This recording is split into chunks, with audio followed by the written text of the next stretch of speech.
Awards 2025, West Edition. We will be beginning the proceedings shortly. Request you to take your designated seats and to switch your phones to the silent mode. Please stay cognizant of the cameras. This is a televised event. Thank you.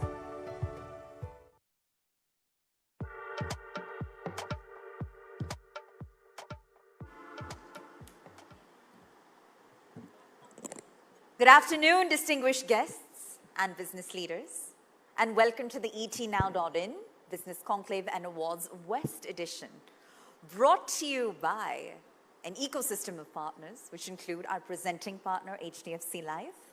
We're powered by Bajaj Allianz, co-powered by Arihant Superstructures. Our home loan partner, ladies and gentlemen, is LIC HFL.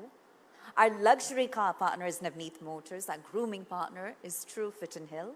Our luxury partner is Da Milano. And our gifting partner is Aromatherapy International Limited. And last but certainly not least, our beverage partner is Spoosh. A huge round of applause for all of them, please.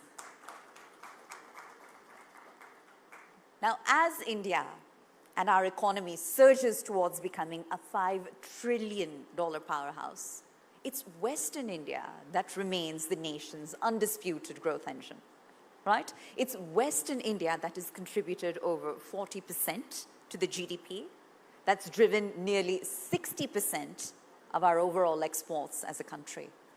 And with recent data showing India's services PMI at a robust 58.5, and our manufacturing activity maintaining extremely strong momentum, today's conclave celebrates the region that continues to lead this remarkable transformation. So please give all of yourselves a huge round of applause. I believe it's deeply deserved.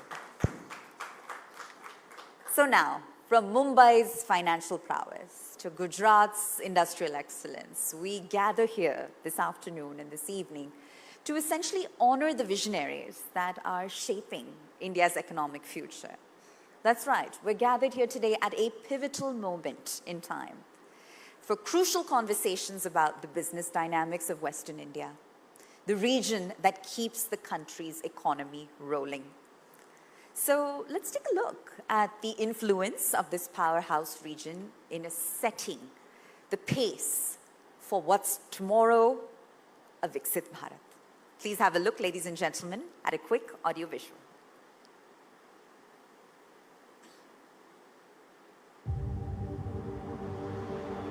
Mumbai, Pune, Ahmedabad, Surat, Nagpur, Jaipur.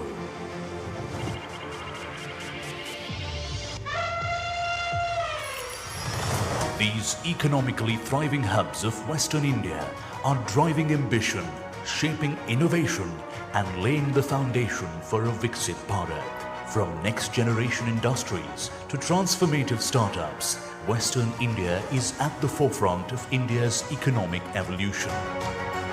With a strong focus on infrastructure, innovation, and human capital, the region is setting an example for exponential growth.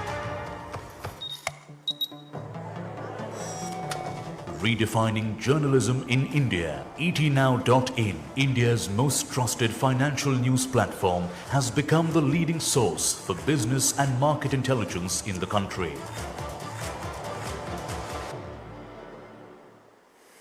HDFC Life presents etnow.in Business Conclave Awards 2025 West Edition, a flagship platform that brings together policymakers, industry leaders, and change makers to chart the course of future-ready growth.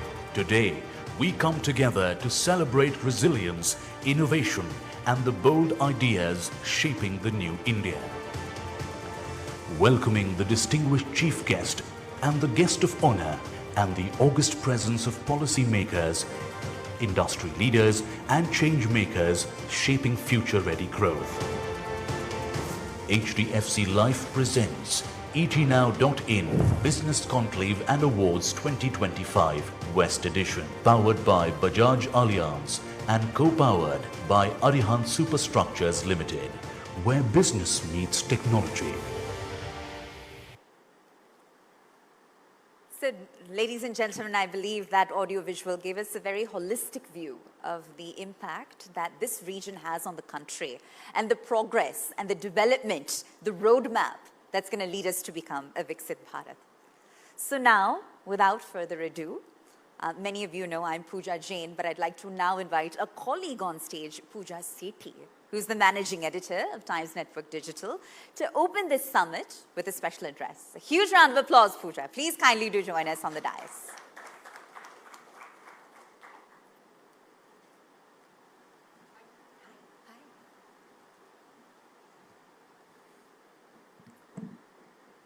Good evening, everyone. It is my absolute pleasure and honor to welcome you all to the Business Conclave Awards 2025 West. Tonight, we gather not just to celebrate success, but to salute visionaries, celebrate innovation, and pay tribute to the transformative power of bold ideas. Because when business rise, nations shine, and that is not merely a statement. It is a lived reality we all contribute to. Business Conclave Awards 2025 has been curated with intent to unite powerful minds from industry leaders and pioneering entrepreneurs to policymakers and grassroots changemakers. Each of you is a catalyst in the story of Western India's growth, and collectively, you are the architects of a thriving, future-ready India. 2025 is not just another milestone. It is a defining chapter in India's growth saga. India now stands tall as the world's fourth largest economy, a position earned through relentless reform, bold aspirations, and the undying pulse of our entrepreneurial heart. With the real GDP surging at 6.5% and nominal GDP tripling in the past decade, India is no longer just an emerging power. We are the engine driving global growth. Today, we are deeply honored to be joined by Shri Yogesh Kadam, Minister of State Home Ministry, Government of Maharashtra, whose special address will set the tone for an evening filled with insight and inspiration. Later in the day, we will be graced by our chief guest, Shri Nitesh Narayan Rane, Minister of Fisheries and Port Development, Government of Maharashtra, whose presence will further elevate this evening as we raise a toast to the progress, purpose, and powerful partnerships. Our conversations tonight are not just mere panel discussions. They are idea collision designed to challenge norms, spark change, and illuminate pathways to a more resilient future. Amidst all this, we pause to honor the trailblazers, the business award winners, whose innovation and relentless pursuit of excellence are not only shaping the regional economy, but are also lighting the way forward. Your success is not just your own. It's a testament to what's possible when ambition meets execution. To everyone in this room, may you leave tonight with a mind buzzing with new ideas, a network of connections that matter, and a renewed sense of pride in the collective future we are building. Welcome once again, and thank you for part of this special journey. Enjoy your evening, everyone.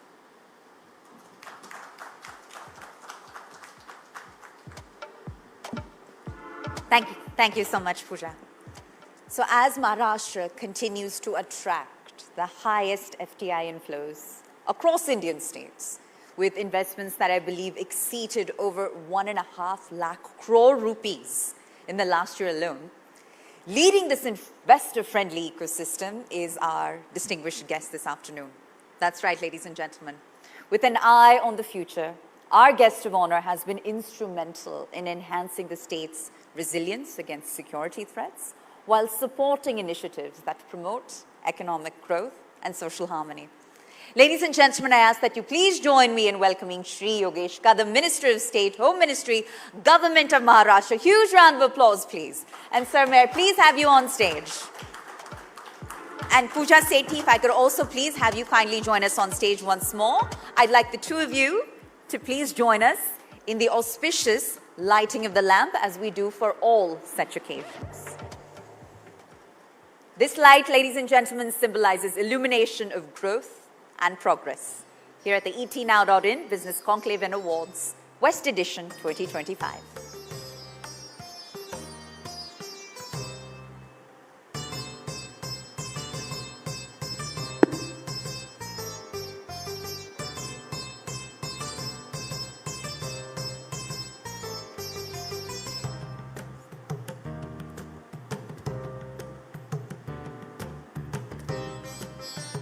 Huge round of applause, please, ladies and gentlemen.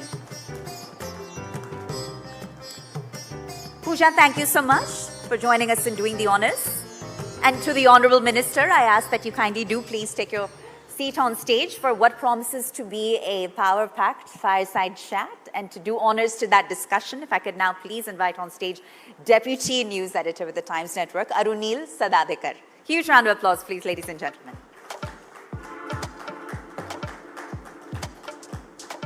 And Arunil, with that, the floor is yours. Thank you very much. So we earnestly welcome Mr. Yogesh Kadam, Minister of State of two of the key ministries in Maharashtra government, as well as the Revenue Ministry. We'll start with the conversation. Firstly, sir, in this age of AI, deepfake videos as well, how does your government, or you part of that government, being the second junior home minister in Maharashtra, how do you plan to curb crime related to cybercrime? How do you plan to curb that? First of all, thank you for having me here. See, AI can be used in within a lot of aspects. Cybercrime, we believe, our Honorable CM Sir has initiated this project. It's called Cyber Security Project. So basically, we are seeing cyber crimes on the rise in last 4 years. If you see, there is almost 200 times hike in the cyber crimes. The reason being is it is easier to execute it. Even the there are few there are few people who are using a lot of new technologies. Even from sitting in a house, you can just make money like that. So I think to prevent it, first of all, you need to use the AI properly. And to prevent it, we needed a system which can be AI integrated. We needed a system which can understand the way those people are working who are trying to make money. So I think this rising cybercrime, to fight this, Maharashtra government has initiated a project which is called Cyber Security Project. We have invested more than 1,000 crore in this project. It's in Mahape in Navi Mumbai. What we have done is, we have 50 headquarters in Maharashtra. In each headquarter, we will have each dedicated cyber security police station, which will have a dedicated staff there, which will have AI integrated system there.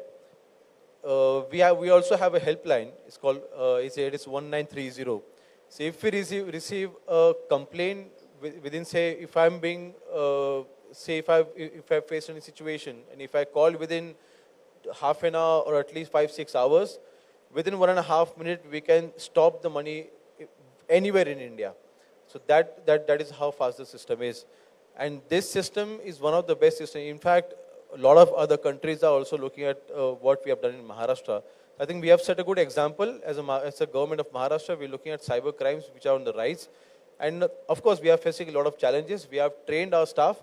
In fact, in next 5 years, we are planning to train almost 5,000 of our police department staff to handle this system. But yes, Maharashtra government has invested almost 1,000 crore in this project. Honorable CM Sir has initiated this project. While handling this, I would also like to mention Mumbai Police has created their own AI cloud. Mumbai Police project, cyber security project, is separate from the other state of Maharashtra. So I think for Mumbai, because Mumbai being a financial capital, there are a lot of financial frauds which are happening. And nowadays, if you see, it is very easier. Like, Arunil can receive a call from Yogesh Kadam in Yogesh Kadam's voice and say that I'm in trouble, please send me money, and Arunil sends him money. And then 2 days later, we realized it was not Yogesh Kadam who was calling me. So people can hack into your phone by sending a simple link. So I think awareness is also important. So we are working on that as well. Of course, it is challenging, but I think even the government of India has worked pretty well on this. But yes, we have used AI cloud. We have used AI integration to stop and to prevent these kind of crimes, and we are doing pretty well. The recovery is also pretty good now. Earlier, we were, say, if there's a fraud of 1,000 crore in a year, we were able to recover only 20 crore, 30 crores. But now that number is also rising. We're able to stop the money. We're able to recover the money. In fact, we also have few examples where we have recovered the money from the abroad countries. So I think, yes, Maharashtra government is doing pretty well job in this. There's a lot of things, there's a lot of room for improvement, yes. But the project which we have set up is one of the best projects in India. Well, Mr. Kadam, we'll hope that cybercrime numbers reduce not only in Maharashtra but pan India as well. Now, coming to one of the main topics that has been raging in Maharashtra, the language issue. Now, what we've been seeing is there are certain political workers, like we can name them as well, MNS workers, beating up people. Now, what is your government doing about it? Why no arrest? Why no crackdown? Why no punitive measures being imposed? No, we did make few arrests. We cannot say we did not take any action. Hitting anyone will not be tolerated, first of all. See, there are a lot of politics going on. Now that the local corporation elections are around, I think a lot of politics will heat up now. A lot of people will try and portray that we are the ones who are working for the Maharashtrians, for the betterment of the Maharashtrians. But I think Center gave a simple guideline. What Center said was, while promoting or while teaching these 3 languages, state will have the freedom to select which 3 languages you want to promote. The state will have the freedom to select which 3 languages you want to teach in the school. For us, of course, Marathi is important in Maharashtra. That is our culture. If Marathi is not there, Maharashtra's culture will be finished. We respect Marathi. We expect other people to respect Marathi, and I think they do. The second priority for us, after Marathi, we look at English as a second language to teach in the school. So Marathi is compulsory, English is the second language. Third language was given as an option by the central government. This is where the all issue had started. So center has not made it compulsory.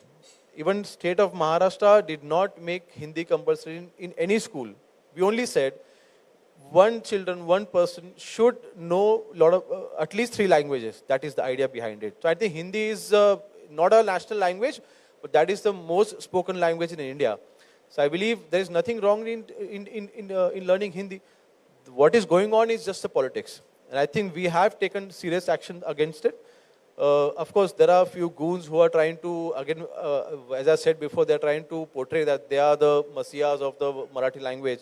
But that will not be tolerated. Yes, as a government, we respect Marathi, we protect Marathi.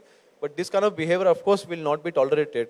If we have any complaints, you go to police station, file a complaint, police will take an action on it. You cannot take law in your own hands. I think we have been very straightforward about that. Messiahs of the Marathi language. Now, there was a significant political development that shaped up in Maharashtra as well. Raj Thackeray, Uddhav Thackeray coming together. You are from Eknath Shinde's Shiv Sena.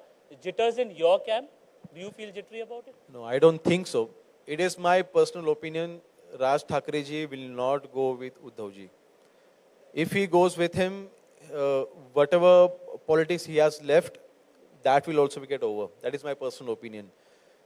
Uddhav ji now has joined Congress, not officially, but his party is with Congress. I think they have accepted Congress's ideology. Earlier, if you go 20 years back, Shiv Sena and Congress, they never got along. Our ideologies are completely different. Any Shiv Sainik or any person in Maharashtra cannot see Shiv Sena and Congress together. Raj Thackeray ji joining Uddhav ji is like joining Congress.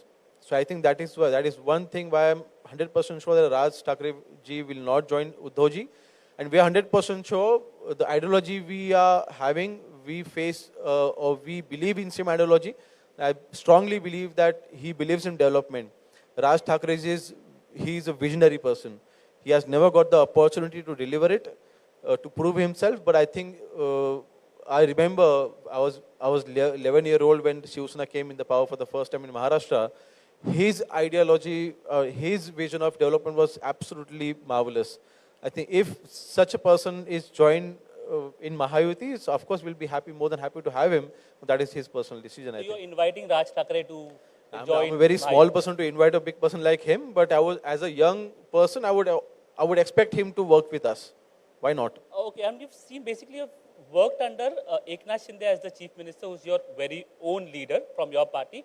Now Devendra Fadnavis ji is the chief minister. What is the difference? Are you noticing, like, you are the junior minister to Devendra Fadnavis ji as well in the home ministry? How do you share? What kind of a rapport you share with him? Any kind of intervention? Does he give you any kind of an advice? One thing what I like our CM sir is he has given us a lot of freedom to work. Make mistakes, that's fine, but learn from it and move on. That is his thinking. And that is working with him, sitting on the same table side by side with Devendra Fadnavis ji, a lot of leaders dream of this. I have got this opportunity. Of course, I'm trying to gauge, I'm trying to learn as much as I can from him. But he has given us freedom to work, and that freedom has given us confidence. That freedom has given us to deliver new ideas, and he's open to new ideas always. And he's easily accessible. Even if I message him right now, he'll reply in within 5-10 minutes. That we have seen. That even you must have experienced that. So he's easily accessible, and that helps a lot. Whatever we are doing as an MOS, I hold 5 important portfolios. Revenue is there, rural development is there, FDI is there, food and civil supply is there, home is there with him. But I think to sit with him, to understand, it is an opportunity for me to, a good opportunity for me to understand how he works the administration, how he works the government, how he plays the politics. I think that's a good learning curve for me. Mr. Kadam, like, we'll roll back to 2006, 189 innocent lives being lost in a train bomb blast. Now, recently there was a judgment by the Bombay High Court acquitting those accused. Yes, you might have got a partial relief from the Supreme Court. Basically, the order which was highly critical of the Maharashtra government as well as ATS, it has been stayed now. But when justice will be delivered to those 189 victims, their family members? Yeah, of course. As a government, we are pretty much, see, basically this happened in 2006. We came in power in 2014. All the system came in our hand in 2014. That's a good gap of 9 years. So within that 8-9 years, whatever things had happened, whichever evidences were collected, whichever evidences were produced in the court, that is the base. Of course, we'll have to work on that again. You are blaming UPA regime for... I'm not blaming. See, no government would try and release those kind of people. No government would try and release, I would not tag as a terrorist, but then they were acquitted. So I think we will fight this in the Supreme Court, and I'm 100% sure the Supreme Court verdict will come from our side, from the government side, and the victim's family will definitely be dealt with justice. Mr. Kadam, your government, Maharashtra government, also aims to initiate a crackdown against online gaming platforms. Just brief a little more about it, please. So we are facing few issues here. There are few companies who has come up with online rummy game. There are few companies who have come up with online poker game. So what has happened? Our center government did ban all these games. Of course, we need to now work on the law. But then, meanwhile, Supreme Court and Honorable High Court came with a judgment. You cannot ban a game of skill. So now they categorized it by game of skill and game of risk. So Rummy is game of skill and Teen Patti is game of risk. So basically, if you know what you're doing, it's game of skill. So I think... so you're defending Rummy because one of the ministers from Maharashtra was caught. Basically, he was his mistake was playing Rummy in the assembly? He was playing in the house. He was playing in the house. That is absolutely inappropriate. But coming to your earlier question, yes, because in last 1 year, if you see the data, a lot of families have lost a lot of money. In fact, there was a family in Maharashtra, the whole family committed suicide because they lost money in the gaming. I think this is a serious issue. Honorable CM sir has recently, in this month only, I think the 2nd July this year, Honorable CM sir has sent an official letter to the Center of Government that we need to ban these kind of games. We need to take quick actions because there's a not law and order situation, but a lot of families are losing valuable money. A lot of poor people are getting trapped in these games. So I think we need to alter the law or maybe take some strict action against it. So Maharashtra government is coordinating with center and making sure that these online games will be banned and trying to save our people from from any further trouble maybe. Mr. Kadam, now I would like to ask you a question that is related personally to you. An allegation was leveled by Anil Parab from Uddhav Thackere's Shiv Sena saying that you are MOS Home Ministry's second in command basically in Maharashtra, and your family member owns a ladies bar. There was a raid also which happened on it. How do you respond to that? I'll tell you the chronology. The 27th night, May that is, I initiated a raid in Navi Mumbai. That was in the dance bar. 20th morning, I took a press conference and I directed all the police department, even before the press conference as well, that wherever such illegal activities are happening, go and stop those, make those raids and make sure our Maharashtra is dance bar free. The property which we are talking about, the license was not given while I was MOS. I just became an MOS. That license is almost 25-year-old. Firstly. The second point, we have given that property on lease. My mother has given that property on lease for almost more than 22 years now. We have not even stepped into that property. And by law, the person who has taken the property on rent, the person who is handling the business is responsible whatever illegal activities are happening there. Whatever activities are happening, the person who's running the business is responsible. And we have documents to prove that. So I think this is a personal attack. I think this is just, I would say it's an appreciation. Okay, you're doing well. That is why opposition parties are trying to pull you down. So I think I'm okay with that. It's politics. I'll face it.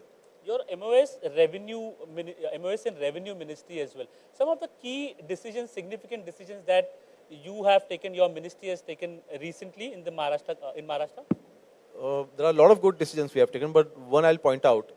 I also hold a rural development department with me as an MOS. I would really thank on behalf of all the poor people from Maharashtra. Center government, Honorable Narendra Modi ji has approved 30 lakh free houses for Maharashtra, for the government of Maharashtra. This has happened for the first time in India. One state has been given 30 lakh houses. So for these houses, the revenue department has taken a decision. 50,000 worth of free sand will be given to them. So basically, to build the house, of course, you need to take the sand, you need to buy the sand. Earlier, they were spending at least 1.5 lakh rupees just to. So on behalf of government, we are giving them 1,50,000 rupees, and now additional 50,000 will be added in the form of the sand. And I think that's a good decision for the poor people. The 30 lakh houses are going to be built for the poor people. I think that's a good benefit they're going to get. And for the ease of business, we have also introduced AI now to create our dashboards, and we are now also make sure that all our revenue record is now digital.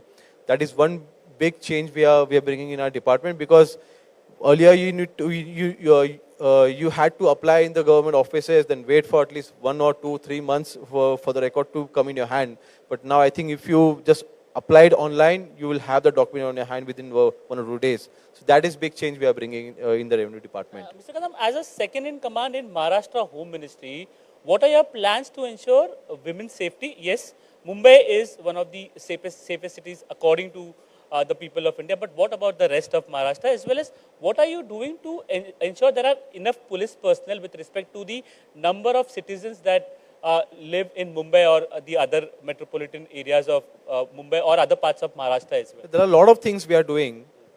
See, to control the crime, the most important thing is our CCTVs. You need to have good CCTV coverages. You need to have good CCTV systems in India, in Maharashtra. So I think to cover major cities, what we have done is, again, we have introduced AI in this. We are now installing, now we are also coming up with a new policy for CCTVs. Honorable CM Sir has initiated it. And while installing the CCTVs, now we have face recognition cameras, we have number plate recognition cameras, we have cameras which are AI integrated now. So I think to control any crime, CCTVs are most important. That's the most important factor. Also, our government in last 5 years, if you see the record in last say 40 years, we have done most recruitments in the police department in last 5 years. Compared to any government who has been in the power in last 40 years in Maharashtra. So I think recruitment was needed. Of course, to control the crime against women, we have also taken a lot of initiatives on the level of the police stations. We have dedicated teams just for the women's safety. We have dedicated manpower just for the women's safety. We have dedicated system only for the women's safety. The women who are being the complaint when we receive that the lost complaint basically, we have also done few operations which have been successful. So say for example, in last 8 months we were able to find almost 4,500 lost women, and we were able to find them. More than 1,000 women whom we found were not even on the record. So I think these kind of initiatives we are taking for the safety of women, and there are a lot of other activities we are doing, but these are one of the main things which we are doing. So my first question to you was about political violence, political aggression.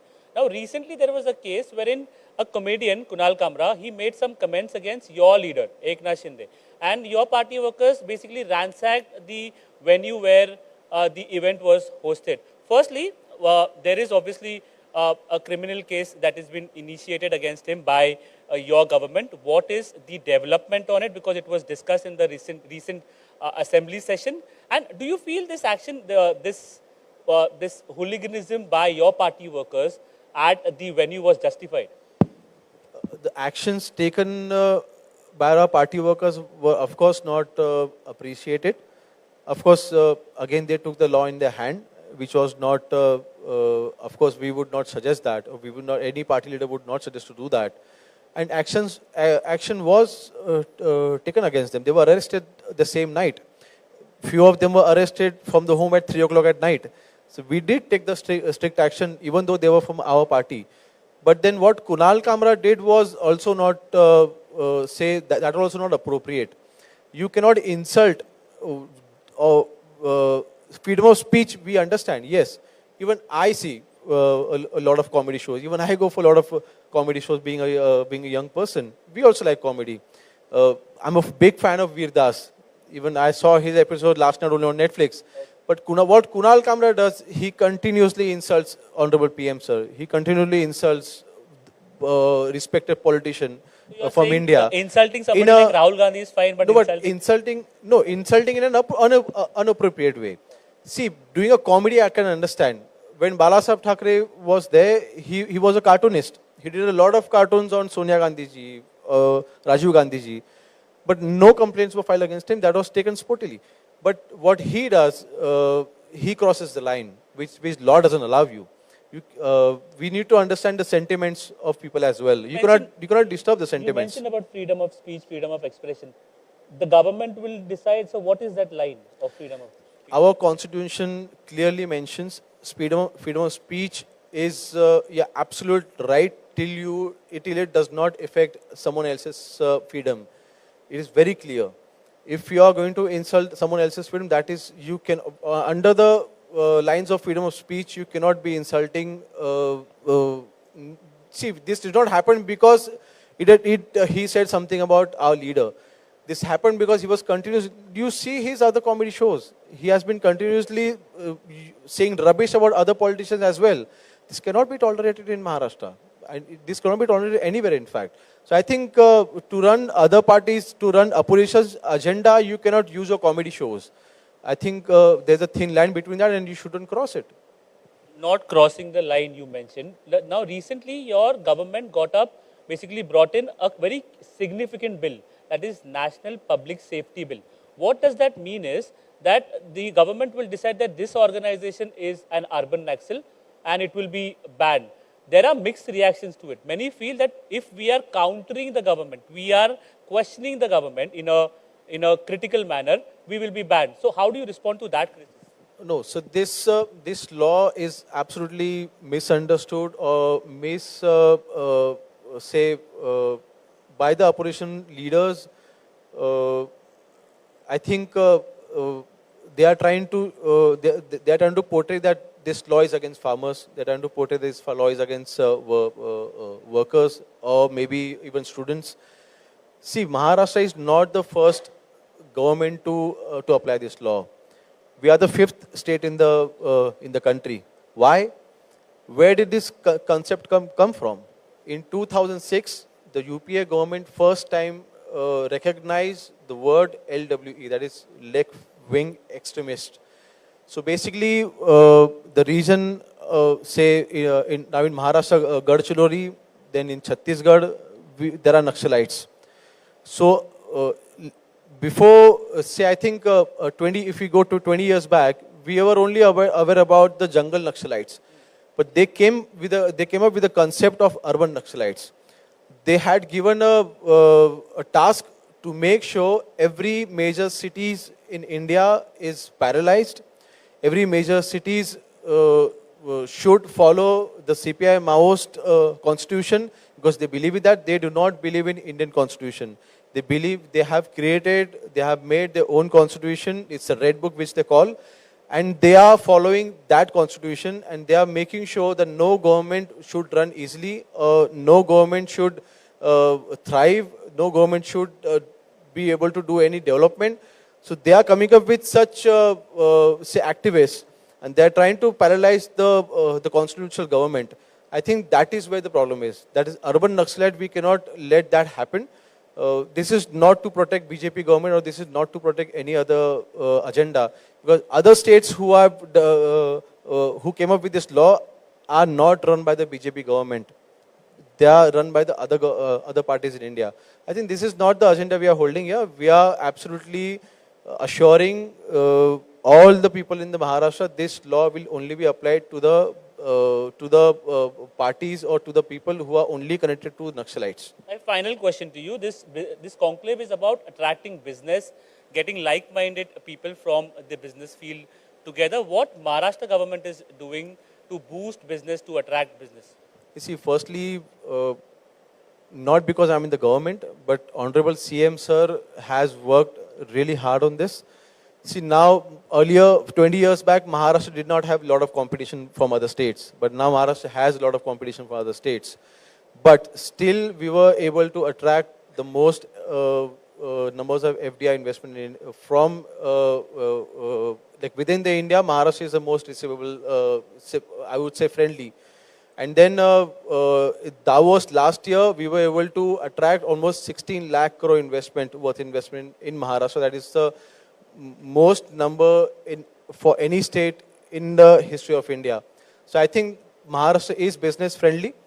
Holding the home department, again, we have ensured that no goons will trouble you. You come here, we will give you a free environment. We will give you a business free environment to work here, to do your setup, to run the business. We are definitely making sure that we will back your business. We'll make sure that you are given that freedom in Maharashtra. Mr. Kadam, thank you very much for gracing this event as well as speaking to us so candidly. Thank you. Thank you. It was my pleasure. Thank you. Okay. Thank you, Arunil, and thank you to the Honorable Minister. If we could have Pooja Sethi back on stage, please. Sir, I ask that you please remain on stage for a moment longer. We'd like to felicitate you with a special token of our appreciation. I'd like to ask you to stand for a quick photo op so we can cherish the moment.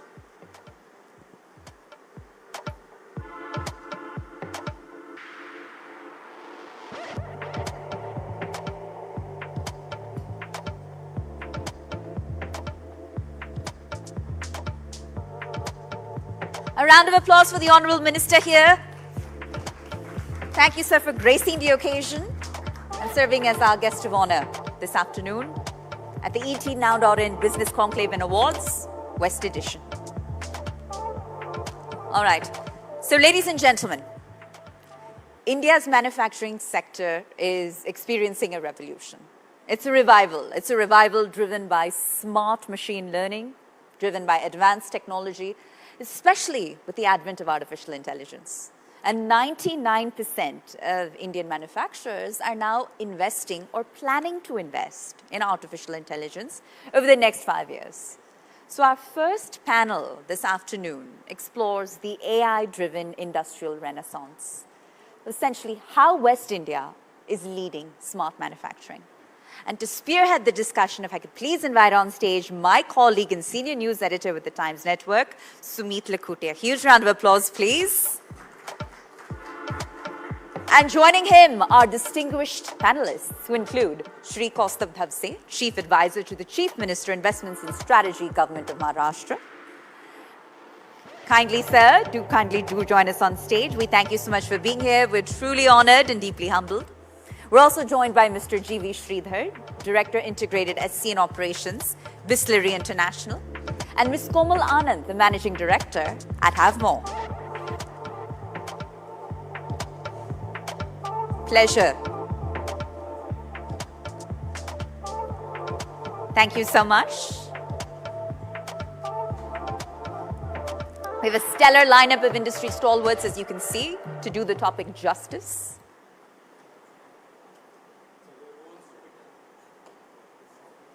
And without further ado, I'll hand it over to my very capable colleague, Sumit. Sumit, the floor is yours. Check. Thank you for that, Pooja. Thank you, ladies and gentlemen, for being here, and thank you, gentlemen, on the panel. We have a very interesting topic, a very buzzword topic, right? Like Pooja said, we're talking about AI-driven industrial renaissance.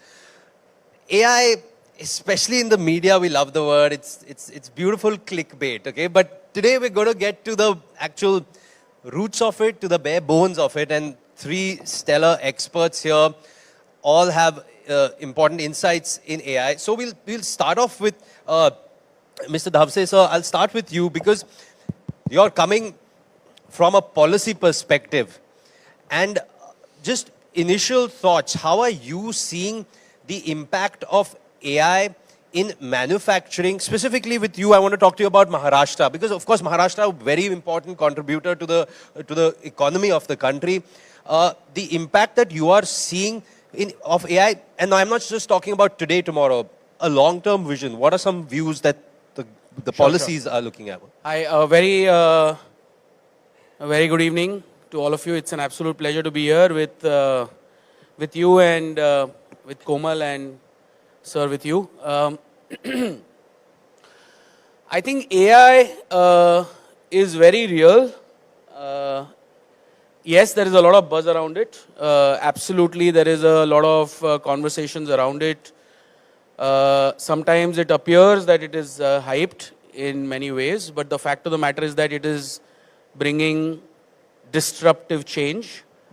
It is forcing policymakers across the board to really sit down and think of the impact that it is going to have on various sectors, including manufacturing. At Government of Maharashtra, we are fully equipped. We understand what it does to sectors, including manufacturing, and we have been at it from way back in 2018 when the Honorable Prime Minister inaugurated the first AI Center of Excellence in Mumbai University, which we spearheaded. So we have, as a state government, both the Honorable Chief Minister Devendra Fadnavis and we as a group of people who work with him have been at it from day one. Secondly, I believe that this is not just Industry 4.0.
industry to prosper, and but we will watch this space very closely.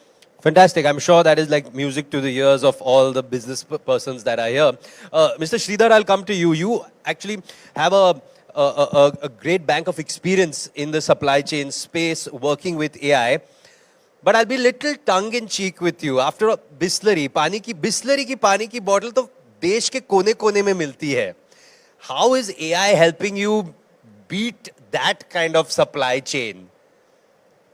I think, the largely AI, we adopt a lot of forecasting techniques, right? So while the businesses are growing to quench the customer needs, in line with that need, even the ability for the business to dynamically respond, how it can meet the demand and how can it serve the demand at a most optimal cost at a best quality. I think that, that endeavor is imperative for every business organization to thrive, and that is what creates the sustainable business value chain.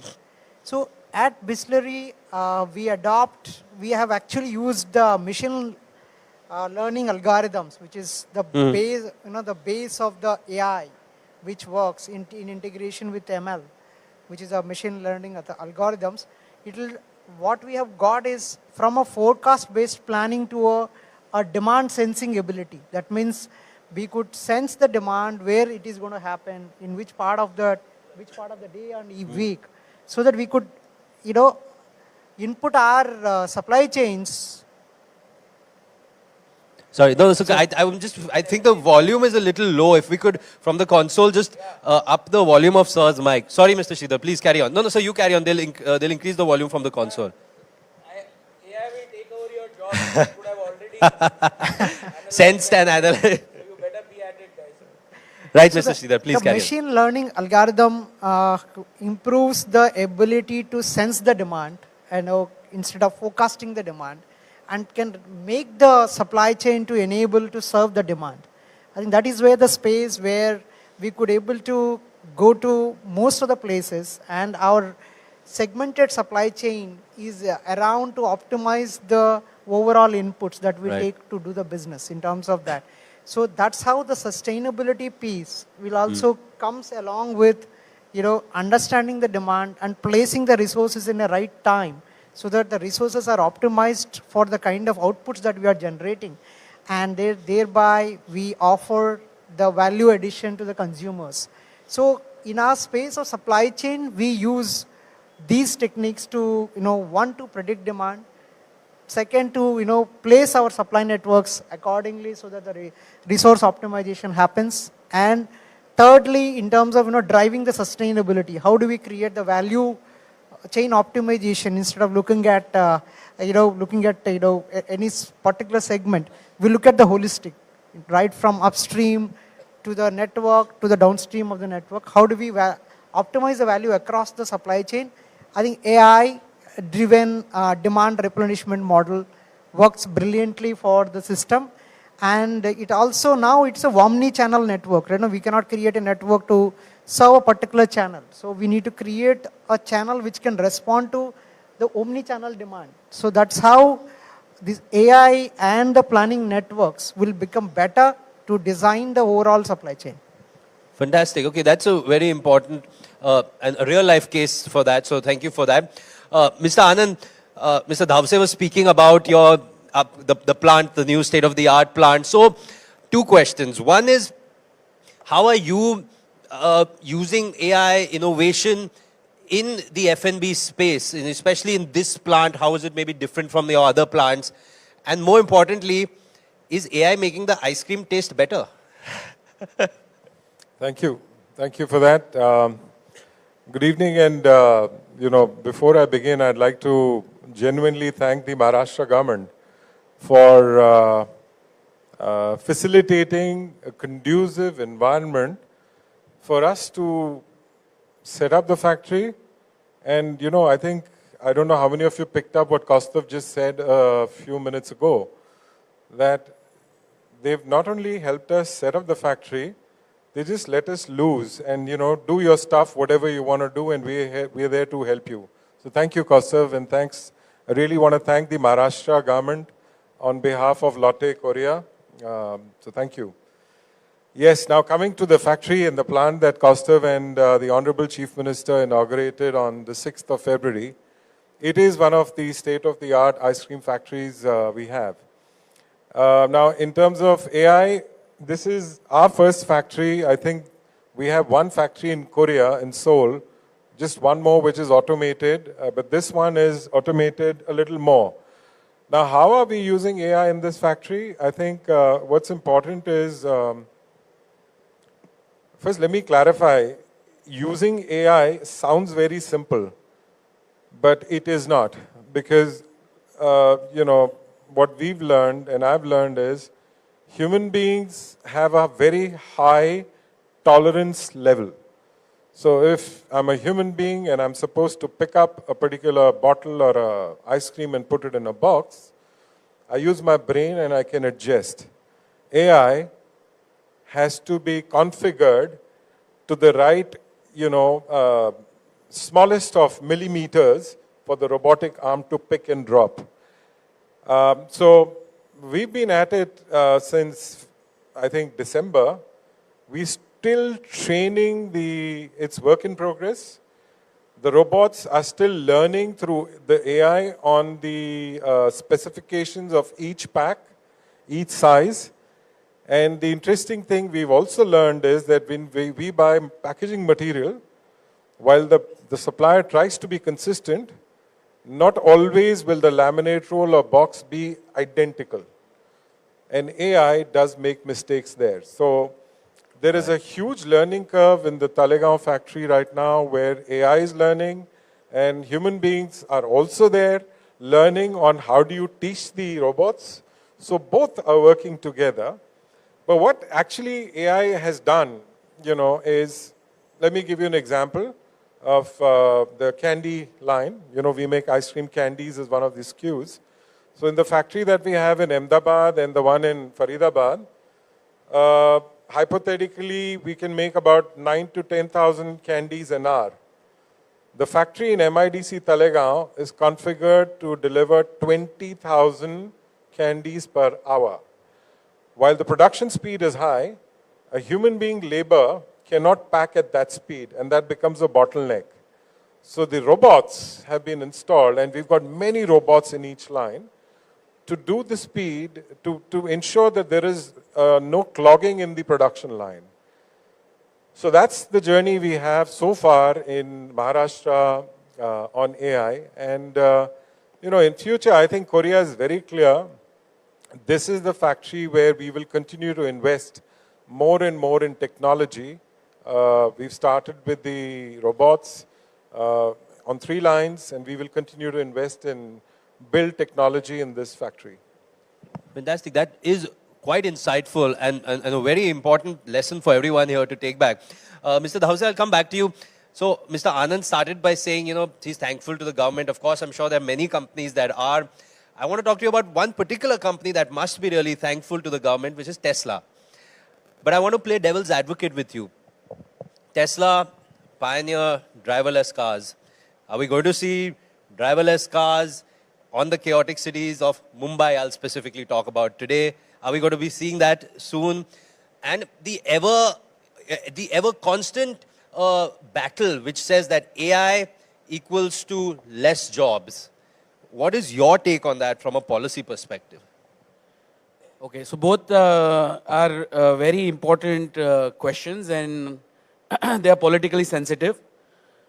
First question, I think what is important, and we continue to believe this, is that from automation to becoming automated to become autonomous is a journey that a society, a country has to take.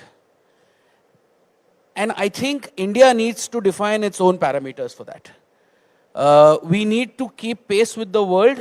There is no doubt in my mind about it. There are certain efficiencies we need to be brought in, like what Mr. Anand was mentioning, that there are certain things are necessary, and those necessary things need to be incorporated in order to compete with other economies, other countries, and become a large global competitive manufacturing base.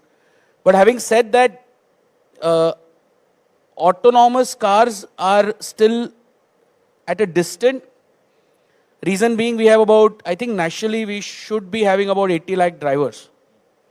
So when government makes policy decision of that nature, it has to take into consideration several facets of impact that it creates. How do we upskill a certain section of a monotonous job ecosystem and bring them to the next level while we allow that monotony to be taken over by AI-driven processes is a reality at a policy level which we have to face. We cannot hide behind, the garb of anything to say that we will not and we cannot and not necessary and all that. But for once, I want to thank the chaotism that happens on our roads, which is going to take a long time for an AI model to really be on its own. Sometimes certain things were designed for us to delay adoption, and I think we will look at it at every step of the time. But Tesla's arrival is important for the country. It's remarkable. It's not a car. It's data. It's the intelligence that it brings. And I had the opportunity to be with the Chief Minister when we inaugurated. We have been working with them for some time now. And my sense is that they are welcome in this country, and obviously we will facilitate as much as we can. I just want to leave this thought with all of you. You are CEOs, CXOs, you are policymakers, that government will be a constant enabler in this. We are not close to any idea. We may have our views, we may take certain positions in certain areas, taking into consideration the larger goal that the economy needs to address. And sometimes those decisions may not be conducive to a certain sector. But with Mr. Fadnavis at the helm, I can tell you one thing, that it will be conducive for Maharashtra. It will be in the right direction. And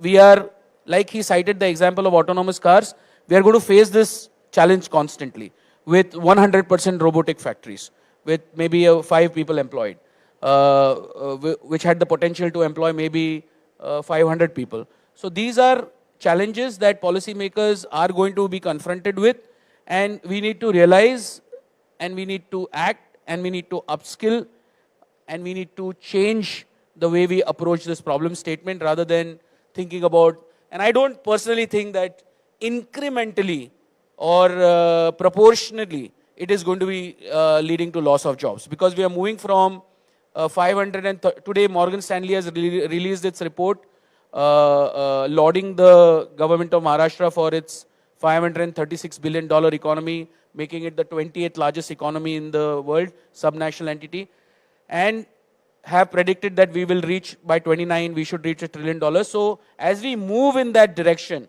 as Maharashtra moves, as India moves, we are going to require people to be economically much more productive. Right. So I think we will move in that direction, and it will be beneficial to all. Fantastic. We don't have much time left, unfortunately. This has been a long conversation that I would have loved to have. But Mr. Sridhar and Mr. Anand, same question to you, and Mr. Sridhar first and then Mr. Anand. Just from your experience using AI, using innovation, let me broaden the topic, innovation.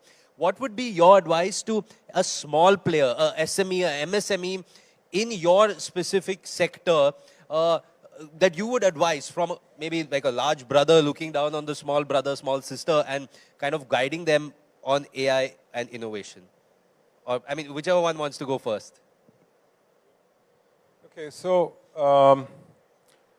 look, AI is, if you look at AI and visualize a pyramid, and top of the pyramid is strategy, which is, the CEOs or the board does, and then bottom of the pyramid is, let's say, workflows and processes. Most of the work that is happening, the example I gave you, the machine picking and packing is workflow. And I think AI, and I can tell you with my experience that I monitor costs like a hawk. I keep comparing the cost of my production in Ahmedabad, Faridabad, and Talegaon. I keep track on the head count. We've not reduced the head count on those lines. Like I said, it's about speed. It's not about, as of now, we are not looking at cutting down our total workforce in Talegaon. It's about how do I double my production and get my product out to the market fast. And you know, the interesting thing is India is a growing economy. And the business that I'm in, ice creams, you know, it's got a lot of demand pull. I know that none of the competitors, whether it's, you know, the large Indian company, which I don't want to name, whether it's a multinational company, we typically fall short of supply. And therefore, what is important is for me to get the product out.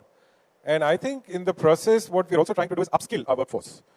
You know, when my workforce is engaging, interacting, and learning on how do you operate robots, these are people who never operated robots. And this learning is something we are clear in our mind that ultimately it's these people, you need somebody to manage the robot as well. It's these guys who'll do it. Right. Yeah. So, yes, Sridhar, your last thoughts. One additional advantage with AI coming in is it's a predictive maintenance in terms of troubleshooting, because the machines are learned and the machine learning and algorithms will always propel up to self-correct those machines. In that way, it is going to be, you know, adding productivity to the scene in the bottom. So while to you know, judge the kind of troubleshooting initiated by the AI algorithm is right or not, again, there needs a person, because AI is an iterative process. Before it comes to a standardization, it needs a kind of governance, like you were pointing it out, right? In terms of iterative process, and till it reaches to a certain level of accuracy and you know, in terms of standardization. So I think there needs a person to govern, and the upskilled person will help to grow the business. So even for any level, it adds to the productivity and it adds to the sustainability. Undoubtedly, it is one solution where everyone needs to adopt for quenching the vision of this country to become the most powerful economy to, you know, have in the world right now. Superb.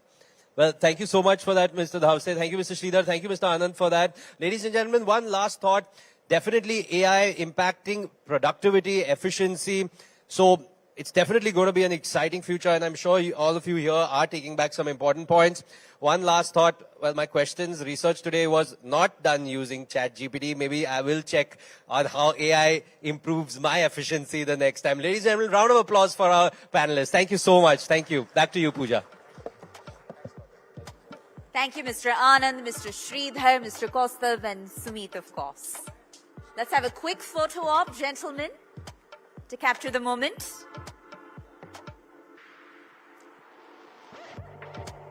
And if I could please also invite Pooja Sethi to take the stage to felicitate each of our panelists, please.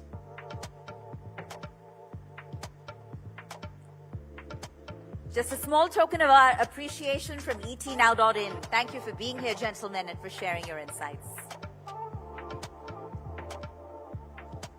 Let's go ahead and present each of our panelists a special memento, please.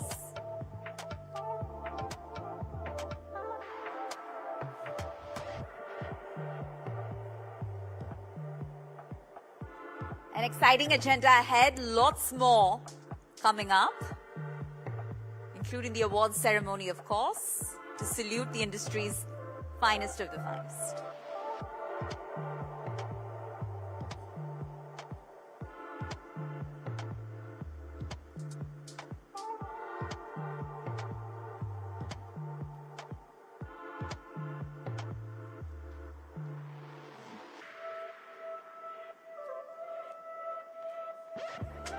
Do keep the applause coming, ladies and gentlemen, for our distinguished guests.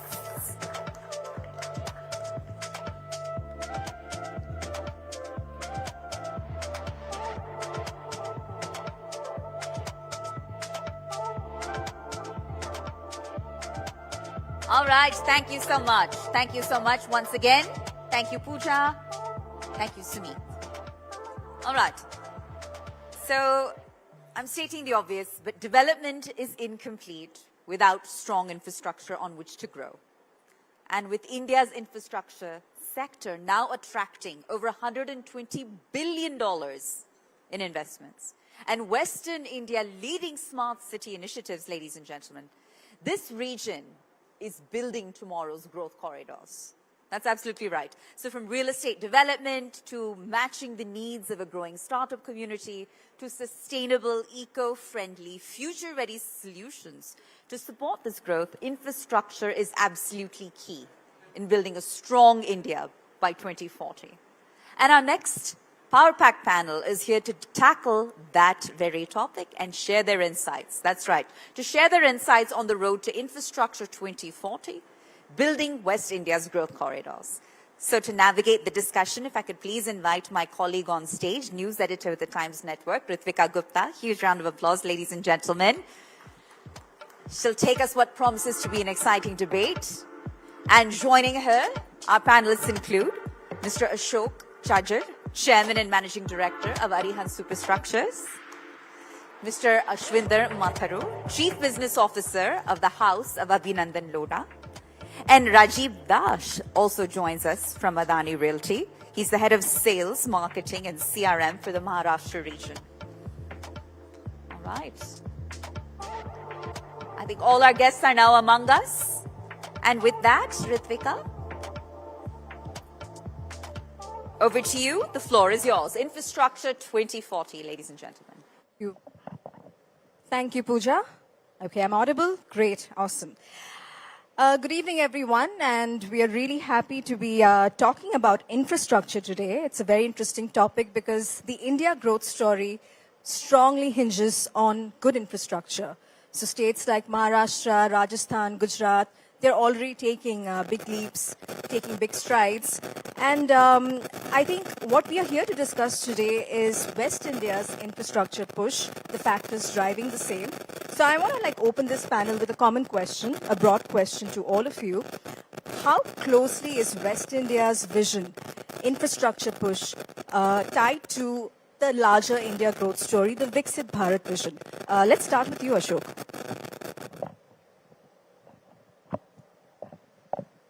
Well, hello. Yep.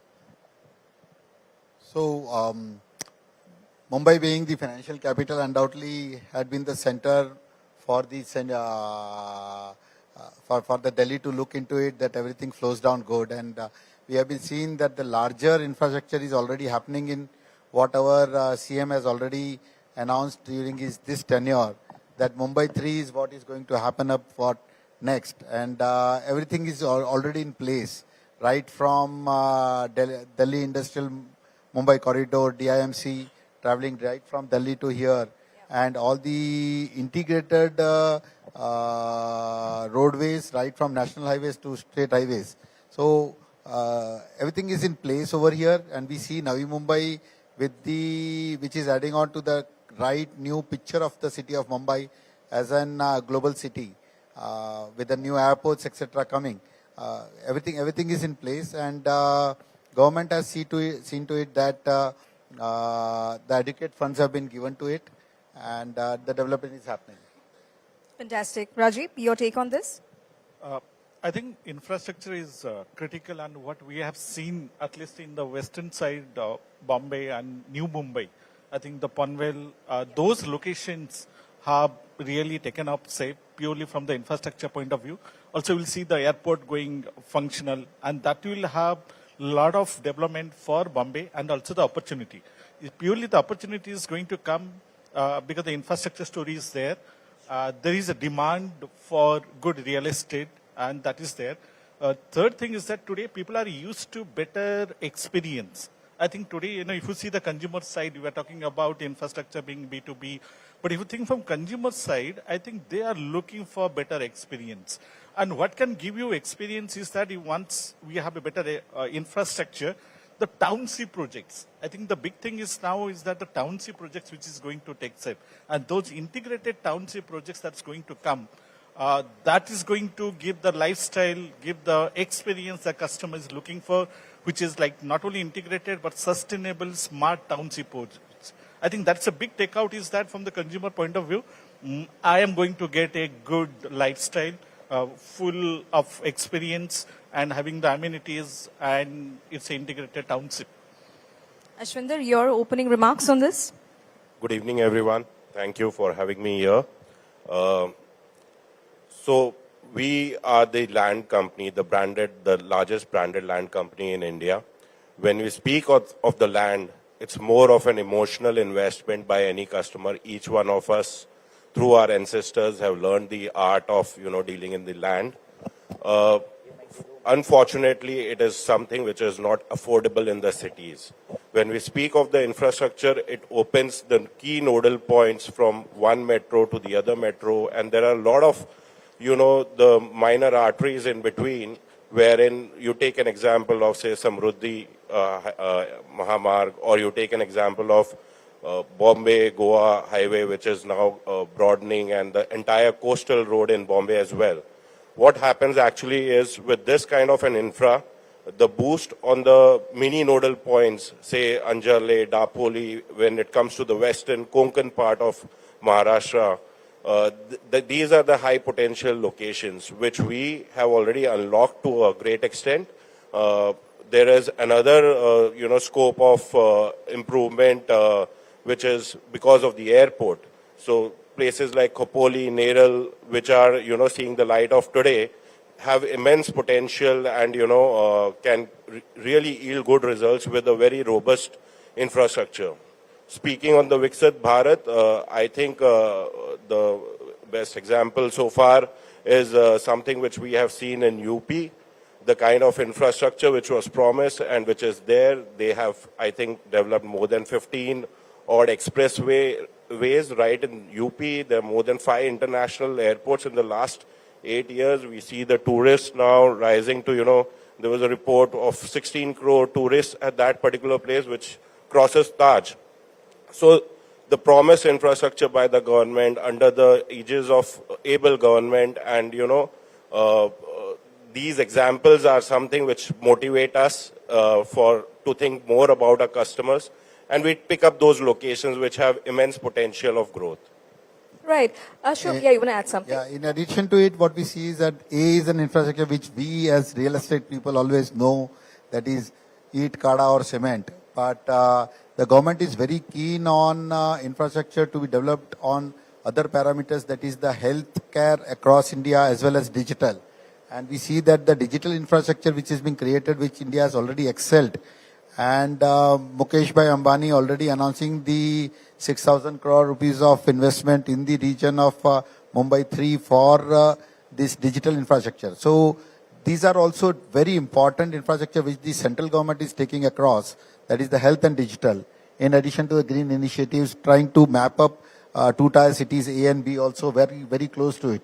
This is where we'll see there is a great change in the country, in the whole economics, and in the growth, what we call it as that multiple number of trillions of valuation of the country. No, absolutely. And, I just want to, before we get to the digital infrastructure bit, which we'll speak about, I want to know, how have infrastructure priorities evolved over the years, the last 5-7 years or so, especially post the pandemic, and now there's a growing focus on sustainable green infrastructure as well. So what is your take on that? Well, post-COVID, we had seen a lot of changes in terms of behavior of each individual, and there is an ask, and also when we see the response or the responsibility which with the government authorities today are giving across.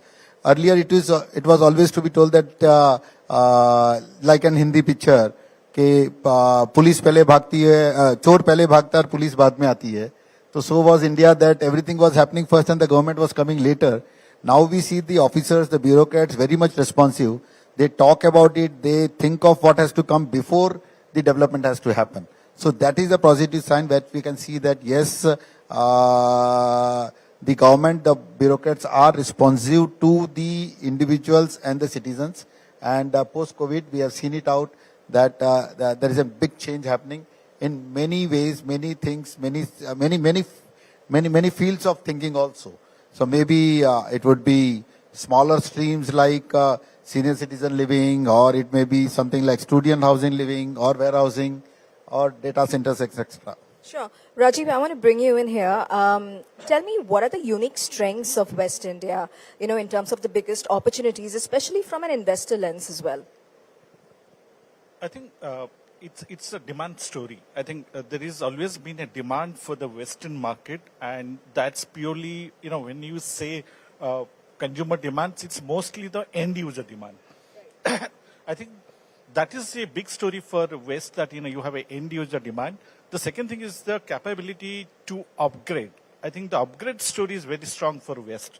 I think post-COVID, if you see, the story is all about people upgrading their status, their lifestyle. If they were used to be in 2 BHK, that has gone up to 3 has gone to 4. And standalone building to a complex, which is gated complex, having amenities, landscaping. So that upgrade story is stronger in the West. Second thing is the demand. Third is the commercial activity. So obviously, a lot of push is happening in the commercial part. So when the commercial activity is there, then the residential, the real estate development, and the infrastructure story coming together. The last part is the digital part of it. I think if you see infra and real estate, they are not very strong in terms of the digital push like FMCG or e-commerce, but a lot of companies have started using digital as the mainline focus for their company. And that is a big thing purely from my point of view. If I'm selling homes, which is part of Roti Kapda Makan, is so essential. But, in a city like Bombay, it's difficult to get that component. Digital has helped in terms of reaching to the audience in a much better way. Second thing is that it's giving you different markets, like say going beyond Bombay, if you want to reach all over India, NRI markets, so that digital push is there. Third thing is that AI aspect. I think when we are making a smart city, like today, if you see the development is towards the township projects and smart cities, AI is playing a more important role. Whether it's a traffic management, making sure that you are making an efficient city in terms of carbon neutral, energy efficiency, that is a key aspect of it. So in totality, it's an opportunity which has been created through a mix of infra story and the commercial sector coming together, which is giving a lot of push to the residential and overall real estate. Sure. And what about the policy and framework? Ashwinder, I would like to bring you in here. Tell me, what are some of the policy tweaks that are required? Are there any funding roadblocks in terms of real estate and infrastructure as far as that is concerned? And if so, what needs to be done? Firstly, in Mumbai, especially the DCR, I think is well elaborated. When you go outside Mumbai, it's UDCPR. The policies are there in place.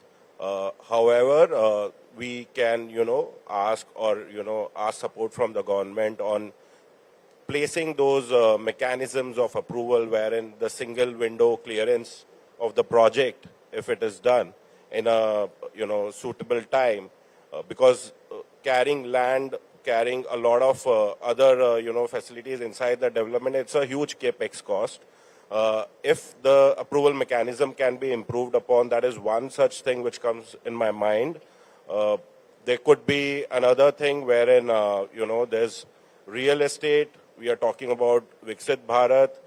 There's a lot which is being done in logistics world, be it, Gati Shakti Vishwa Vidyalaya, wherein you actually get trained, the young talent gets trained, breeded for solving specific logistics problems, transport problems, railway problems, something of that sort, wherein the real estate institutes in tune with IIMs, IITs, though every engineering college does have civil engineering, mechanical engineering, but we have a word called as MEP and civil in the real estate world. If it is very, very specific to the real estate for, training people under 4 or 5 years in bright institutes, that's another thing where government can play a huge role in India. And including tier 2 and tier 3 markets as well? Yes, of course.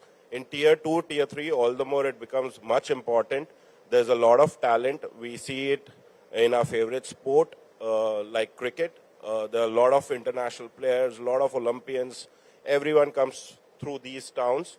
If there's, with the, infrastructure of roads and airports and all those connectivity things, if there could be great institutes out there focused on real estate, if there could be skill development out there, it will play a huge, huge role. Sure. Ashok, coming to you, we have the Atal Setu Bridge, we have the Navi Mumbai Airport, there's a whole talk of this Nana City 3.0. Tell me, how do you think this is going to really transform Mumbai and the region? And I'm talking about just Mumbai and the region, but how do you think that will transform the identity of this particular region? Well, Mumbai 3, today, as we see, there is a great political will from the head of the states. And it is almost like the Mumbai 3 is 600 square kilometer and our Mumbai is 300 square kilometer. So this would really help out in spreading out horizontally and decongesting and meeting the growing demands of the city, which is growing. Because without this space, the city cannot grow at that pace. We have seen migrations happening of many things going to Bangalore, Pune, Hyderabad, etc., etc. So the city expansion in terms of geography is very important, and this region happens to be the more core because it leads to all the directions right from the east to the south and north, both, all the three of them, west happening to be the Arabian Sea. So we see that this will help out to put up Mumbai on the global map already where it is in a better city, with better quality of life and maybe ease of living also. Rajiv, coming to you, you spoke about the end user a while back. So my question to you is, what does everyday India want? What does the consumer want when it comes to infrastructure, real estate, the kind of experience, the experiential experience you're talking about? Can you elaborate on that? I think it boils down to one thing is the experience. I think today end user is looking for something which is a better lifestyle, where I can walk to work and stay close to the place so that my traveling time is less, or if I'm traveling a distance, then the infrastructure has to be robust enough so that, I can stay maybe in Panvel but come back to Bombay CBD and work there. So that's what the infrastructure. Second thing is very ambitious, but yeah, sure. So that's one. The second thing is that, one of the end user perspective, if you see if Bombay is growing to us, Navi Mumbai, Panvel, those are adding to the supply. The good thing that's going to happen is that one data which comes from the NCR market, a couple of years back, the average HNI used to stay in an apartment like say 1300 square feet. Last year, the data shows it has gone up to 2600 square feet. It purely because the NCR has a supply. Purely it grows in all the direction. I think the same thing we would like to have in Bombay, Maharashtra is that if we get more supply and get bigger space, then the upgrade story will be bit stronger. Sure. Ashwinder, coming to you now, Ashok and Rajiv both spoke about the digital public infrastructure. I want to know your take on this as well, technology impacting infrastructure and even real estate, to build better and smarter homes. Well, yeah, that's a huge plus which is going and which developers are working in the field to, improve upon. Be it the GIS systems wherein you are mapping the land, getting to know what exactly is the boundary, be it knowing the strata of the land, otherwise there's always some physical requirement to go at the site and do the soil testing and stuff. If we have records on the land, which is for the legal checks, so if you have an entire chain of ownership, which is digitized, there are platforms on which, the latest technologies are built. So if we use those technologies, if we get those, chains of documents, chains of checking on the satellites, checking with the satellites on the land, doing the GIS, improving the ease of ownership when it comes to the customer. So we have an app in-house wherein we have kind of, relaxed or, it's comfort from buying from your bedroom anywhere in the world. You may be a citizen or you may be, residing in US. With the click of a button, you can get the piece of land in India. And that's another ease which, the digital or the technology can bring into the real estate world. So we are the pioneers of that. And I think there'll be more to, join us. add one aspect. You was talking about buying the land. Today, if you see real estate, 60 to 70% of leads that comes from digital mechanism. And today, people may not be visiting to the site because everything is done in a tech-friendly manner. That you may be outside India, you get a very good perspective of the site, of the project, and the product. I think that has taken real estate closer to reality. I think that is where today people don't wait for the product to be completed, then buy.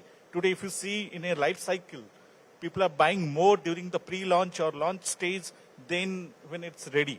It's purely from the point of view that technology has helped us to make sure that the product that we are selling or giving it to the customer becomes more reality during the project launch through tech intervention. And that is really helping us. Sure. We're completely out of time, but by way of closing remarks, I want to ask one common question to all of you. Tell me, we are living in an environment where there is macroeconomic volatility, rising protectionism, which can lead to supply chain disruptions, and industries across the board are impacted. How do you think businesses in infrastructure, industries, need to sort of safeguard themselves to build more resilient, businesses to be, able to navigate such uncertainties? Let's start with you, Ashwinder, this time. For any player, we are well aware of the macro and micro economy factors. One such thing is you have to be ahead of times. You need to, kind of envisage what's coming in, where the world is moving, where the customer is moving, where the government, what are they thinking on the regulations. Being well versed with all of these play a very, very critical role in order to safeguard the organization's interest, the business interest. There are things which are, the customers. We keep the customers at the center of everything. So the customer requirement changes from time to time. You said about COVID as well. And the kind of, work which is going on in the infrastructure now is we as a company are focused on eco-conscious infrastructure, wherein because we are working tier 2, tier 3, we are using local materials, we are using local skilled workers, and with the help of all these factors, taking the local, communities along with us, it can play a great role for the bright future of any organization. Sure. Ashok? So what we see is that the sector and the whole size of the industry has almost increased to 600 folds. So a school of thought maybe which would be thinking that this much of disproportion may lead to some destruction also. And the positive aspect of the other side of the coin is that though there is so much of influx of everything coming in, it is a transition phase. What few of us are already witnessed out, like the development of the city, country and city Dubai, within 1 decade, it transformed with an humongous size of activities being taken across. What as resilient we should be at our offices or at the sector level is that we should core focus on skill development, because 600 folds of sector increases. So it can be mapped like a company or a person who was maybe a decade ago working on within platter of say 100 units and in a housing, today almost have committed to himself for projects which are of 2,000 flats. And the number of participants have increased to 30-fold. So 30 into 200, it is almost 600 times, 3 into 200. So the sector has increased. The skill development is there, which is required. We don't have today educate engineers to cater to so much of humongous work which is carried out. We don't have human resources to in sell side also with the same acumen. Yes, that is where this even luckily where we are getting AI into over here, and companies would be introducing products which would be easy to understand for the operators or the people in this business will help out to map it out. But yes, there is disproportion, and it may be looked into as a changing face also, and it has to be literally taken care is really, we are not driving into any destruction mode. Sure. Rajiv, over to you. I think there are two things. One is that the turnaround story has to be faster. Obviously with the help of the tech support, but one has to make sure that anything that you are taking from idea to execution, it has to be done faster. Something like, it's like a moment marketing. If you miss that moment, that timeline, then, you are not getting the ROI. Your ROI will be faster if you can turn around faster. We have seen it in other countries, what they are doing in terms of turning around and getting faster ROI. That's the first aspect, and which is where the tech intervention is critical. Second thing is that today, with the help of a lot of AI, ML tools, one need to understand the stakeholders in a much better way. I think the understanding the customer, the stakeholders, through profiling, through progressive profiling is critical. As an organization, if we can keep improving our tools to understand the customer and the other stakeholders in a much better way, then the offering can be customized. I think today the world is moving towards a customization, making sure that the entire offer, whether it's a communication, whether it's a product, whether it's a delivery, whether it's an experience, everything has to be customized and personalized. I think that will be a game changer, that which company is taking that piece of marketing or the product development in a way that becomes a differentiator. I think the organization which does well, they'll do very well. Fantastic, but I've been told that I've got 5 more minutes, so I think that we can ask, I can ask a few more questions. Ashwinder, I have one question for you. Since we are seeing a lot of development, highways, and there are sea links, and tell me, is that trend leading to the development of new, smaller, micro real estate markets as well? Of course. We can take an example, say a Bombay-Goa highway, and all the nodal points adjoining that. So when we are selecting a location, or because ultimately we are promising it to the customer for the next 15-20 years, it's going to get the yield for the customer, and of course with the programs wherein he can build their homes and stuff like that. How the selection of that particular micro market has to be done very, very carefully. It has to be done in time. It has to be paced well. It cannot be, go and buy like 1,000 acres at one place, boom, and then wait for it to evolve. You have to pace the entire journey of development in line with the government infrastructure, in line with the government facilities. We are speaking about the highways.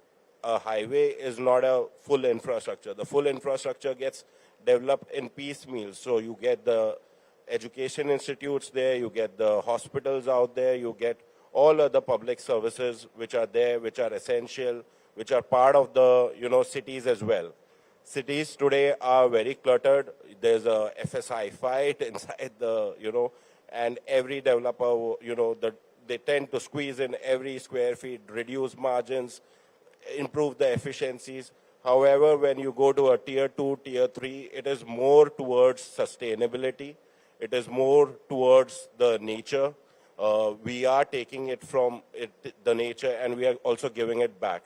So it kind of creates a small, mini, well-established townships which are independent in nature, yet they are collectively exhaustive when it comes to the country.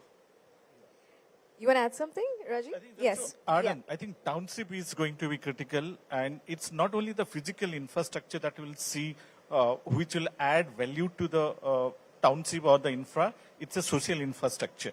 I think today people are demanding social infrastructure in a way that they pay a premium for it. I think the premiumness comes from the social infrastructure, whether it's a healthcare, school, entertainment, all those things has to be combined. And you will see that the location story is a big story in real estate. Along with the location, I think township development will be critical, and that will help us to decongest the city in a way as well. When you make bigger township projects, people get diverted to other parts, and also the decongestion will help the city also. No, absolutely, I agree. Ashok, to what extent can infrastructure have, I'm sure it has an impact on other industries like manufacturing, logistics, even tourism for that matter, does infrastructure have the ability to like really reshape the identity of, say, West India? Yes, it's going to change everywhere, and especially West India, because it happens to be the hub where there is all resources in terms of capital, in terms of human resources, in terms of intelligence, in terms of consultants, people all working over here. So Mumbai undoubtedly and Pune, combined with Pune, rules the major of the Maharashtra, and similarly Gujarat is contributing, Gandhidham is contributing towards the western contribution towards in terms of positioning. So it changes, yes, and what we see is an era where we'll find out things changing at jet speed change. The micro markets, as you told, that yes, may become up the major markets also in the coming days, because when the whole of, in terms of real estate, the travel time and the visible infrastructure which is there, and clubbed with the wired, that is the digital infrastructure which is coming across, what we sound more of today nowadays as AI and etc. Combined with everything and everything in place, West will still rule the whole of the India. Rajiv, I want to bring you in here. Tell me what lessons, from the global landscape, from global infrastructure, like, Mumbai is often compared to Shanghai or Dubai, for that matter, but what lessons from the global landscape can West India apply, to better their real estate and infrastructure projects? I think the first one will be the mobility factor. I think that is where we are lacking in terms of where we can improve so that the story of real estate takes us to the next level. Otherwise, pricing wise, we are the highest, but in terms of transport, mobility factor, that's one thing you'll see that other countries are doing well. The second aspect is the your lifestyle amenities within the surroundings, where we don't get. Like say, each society or maybe in a micro market, there will be clubs, social clubs in other developed countries. Here you don't get that, the social clubs. So one is that amenity aspect, I think people have started demanding that, and you'll see that real estate is getting into that phase that most of the projects which are gated community projects are having a lot of amenities. So amenities brings the lifestyle and experience to the entire township projects, or it's a gated community. The third aspect will be, something that we need to learn on that digital AI aspect of it. A lot of developed countries have started using it more efficiently to make sure that to understand the stakeholders in a much better way. Second thing is that how to make your work more faster, whether it's a construction or it's a sales process that you do, how to make a project presentation, or how your pre-sale team is more efficient in terms of making sure that you are getting only the hot leads to the sales team, not any leads or every leads goes to the sales team. So a lot of work is happening in that direction to make the entire system more efficient, starting from the pre-sale to the last stage where you give the customer the experience when you are delivering a product. I think a lot of learnings are coming from AI, digital interface point of view. The last part will be entire, if you see the learnings that we can take it from other countries, that how they build the amenities within the society and outside the society, and how they maintain it. Today, it's a maintenance also becomes a question mark, whether it is done, it is given to the society, given to the public, but is it maintained? I think maintenance is something that it is critical for us to make sure that it's not only we demand something, we get something, but how to maintain and sustain it. And that's where the sustainable townships are becoming bigger buzzword, along with some better aspects like wellness. I think today, after COVID, one aspect which is coming purely from the real estate and infra or maybe other categories are that wellness factor. And wellness takes care of a lot of other aspects, which is mental peace and getting, making sure that you are healthy and everything is working towards sustainability. In fact, I want to ask the same question to Ashok and Ashwinder as well. What lessons from the global landscape can we apply? Ashwinder, you would like to go first? Amenities few years back used to be more emphasized on the lifestyle. People went, saw what's happening in Europe, what's happening, in the other continents, and they were, blindly copied. Now there's a much, when anybody is adding the amenities to the system, there's a very, very conscious call which is taken. Of course, it's coming from the West, but what does the Indian like? What do the Indians like and what do they prefer? How are they going to maintain as a second question? On the amenities part, well-being, as Sir said, is a very, very critical aspect now coming from the West, of course. Be it the eating habits, be it organic farming out there, be it reflexology, paths, and people in India now are understanding each and every aspect on what activity to be done to, improve your health, improve your overall energy for the day. And you'll see more and more runners, more and more people taking up cycling, paddle courts, pickle courts. You don't get chance to, even enter those these days. And they are very expensive to enter. So choosing amenities, right amenities which befit the, Indian culture is something which is very, very important rather than just taking it from the West. Right. Ashok, over to you. Well, as human beings, and we have been always adopting what has been more progressive, more upcoming, more new. That is a human nature, and that is where, as developers, as designers, as architects, we are meeting the aspiration of an individual, what they want to buy and what they want to live. And yes, things have been innovative. Nowadays, we see that sports is selling real estate, as Abhijit told that about pickleball courts and etc. So yeah, things are being added on. It's not now only a single swimming pool which is there. Amenities nowadays are not also only what we enjoy or use. It is also many of the companies have taken up and one step ahead that what could be the amenities of a product line inside the ducts and where the pipes and cables also run. So many good companies, including mine and many other developers, not to name anybody, have adopted out noise reduction pipes, the bus duct systems for electricity supplies. So these also are a core feature of amenities when we sell a product, and we educate a client also that how a cable and bus duct system makes a difference, because you will not have short circuits, there will be less chance of fire, human safety, etc., etc. Sports is taking place. Yes, we ourselves, as many of you would have seen, we are building up an social infrastructure in terms of Club 10 Gymkhana at Karjat, that is ND Studio. It is 250,000 square feet of sports clubbing and leisure, which is not an amenity to a project, but an amenity to a city. So developers are taking new routes, not only to towards housing and offices, but also in other streams, which we have seen smaller streams also, like senior citizen housing, etc., etc.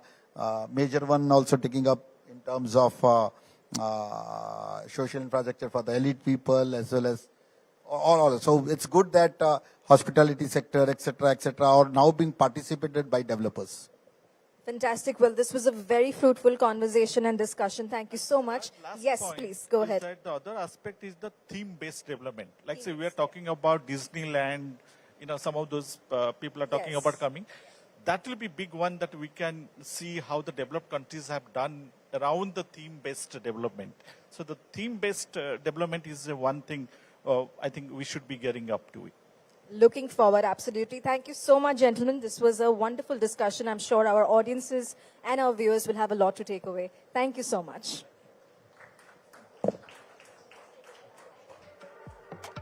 Well, panelists, and can we please have Pooja Sethi back on stage to felicitate each of our panelists, please, as they gather for a quick photo op.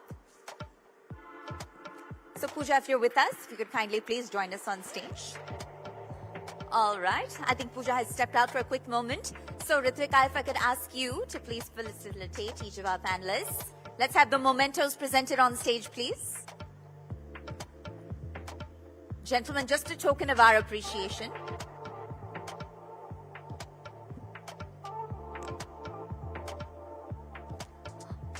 All right.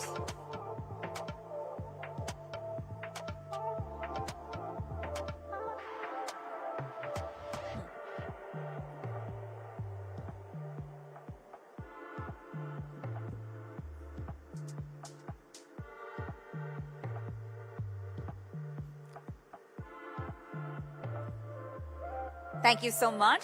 Thank you so much for being here and for gracing the occasion at the etnow.in Business Conclave Awards 2025, ladies and gentlemen.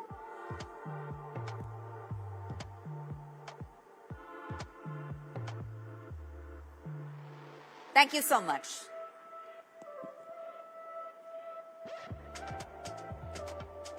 All right, thank you so much. And before we proceed any further with the program, we wanted to treat you to a quick audio-visual. Have a look.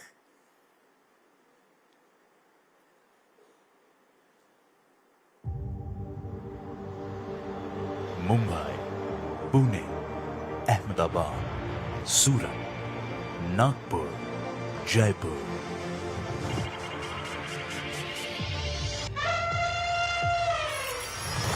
These economically thriving hubs of Western India are driving ambition, shaping innovation and laying the foundation for a Viksit Bharat. From next-generation industries to transformative startups, Western India is at the forefront of India's economic evolution. With a strong focus on infrastructure, innovation and human capital, the region is setting an example for exponential growth. Redefining journalism in India, etnow.in, India's most trusted financial news platform, has become the leading source for business and market intelligence in the country.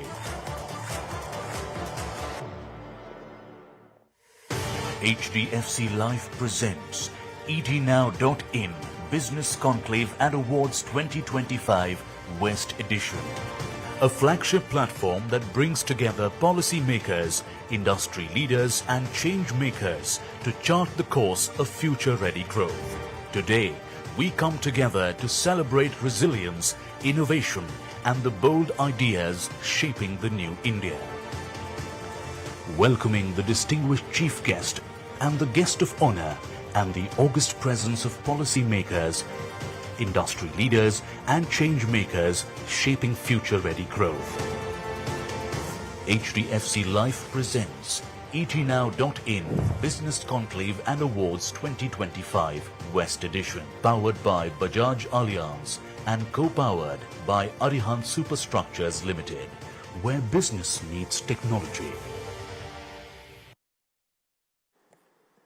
All right, ladies and gentlemen, moving on to the aspect of the evening that you've all been eagerly anticipating.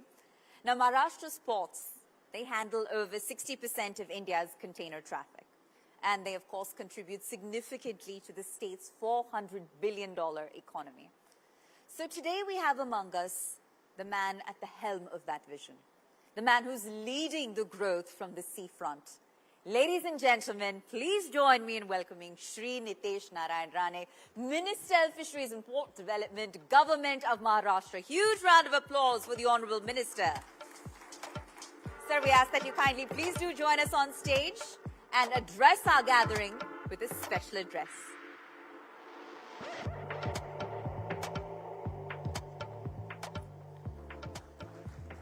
All right, to the Honorable Minister, we ask that you please take the podium and address our gathering.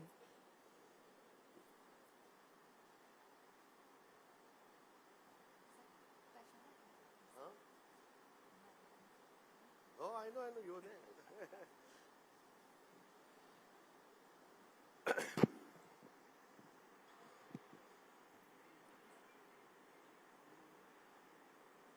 Respected all, and I especially thank the Times Network team to invite me here and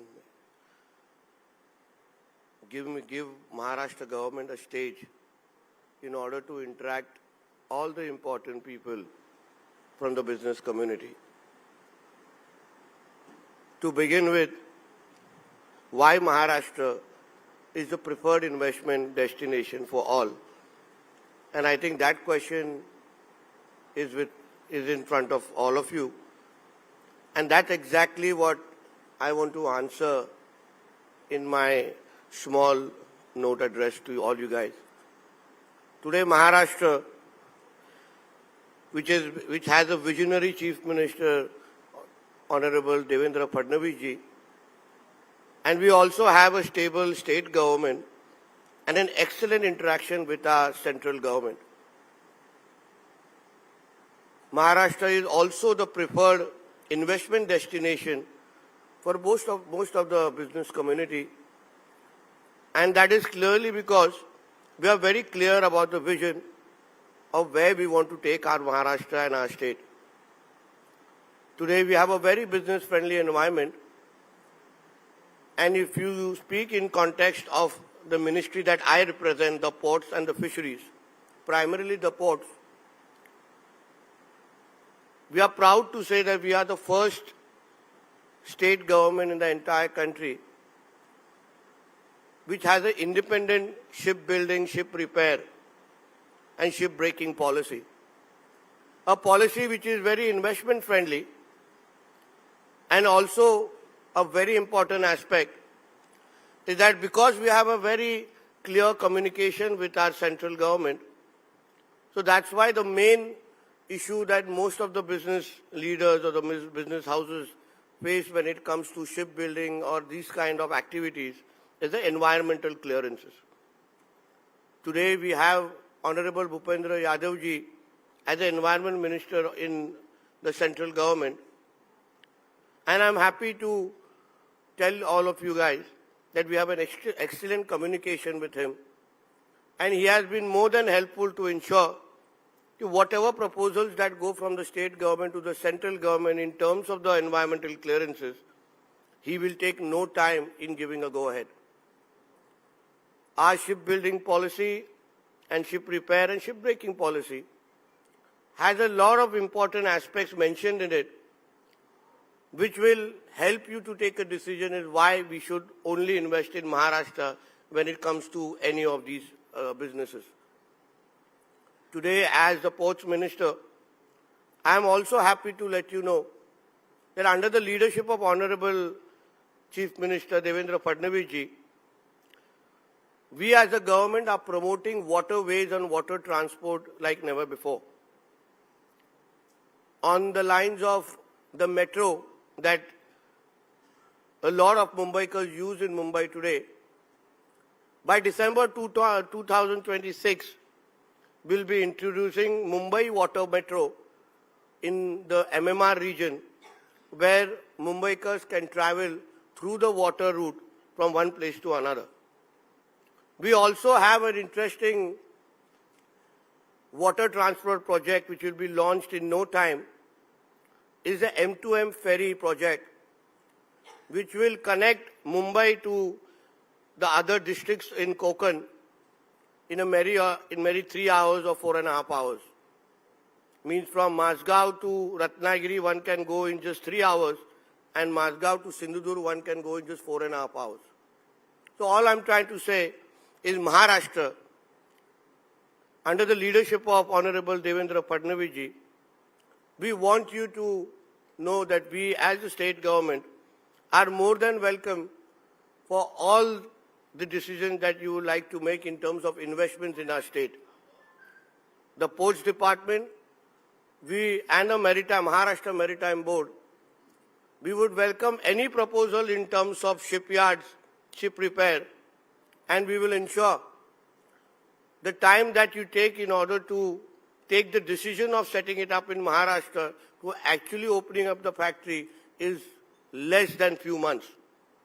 So I thank again the Times Network team to invite me here and giving me an opportunity to speak to all you guys. Thank you.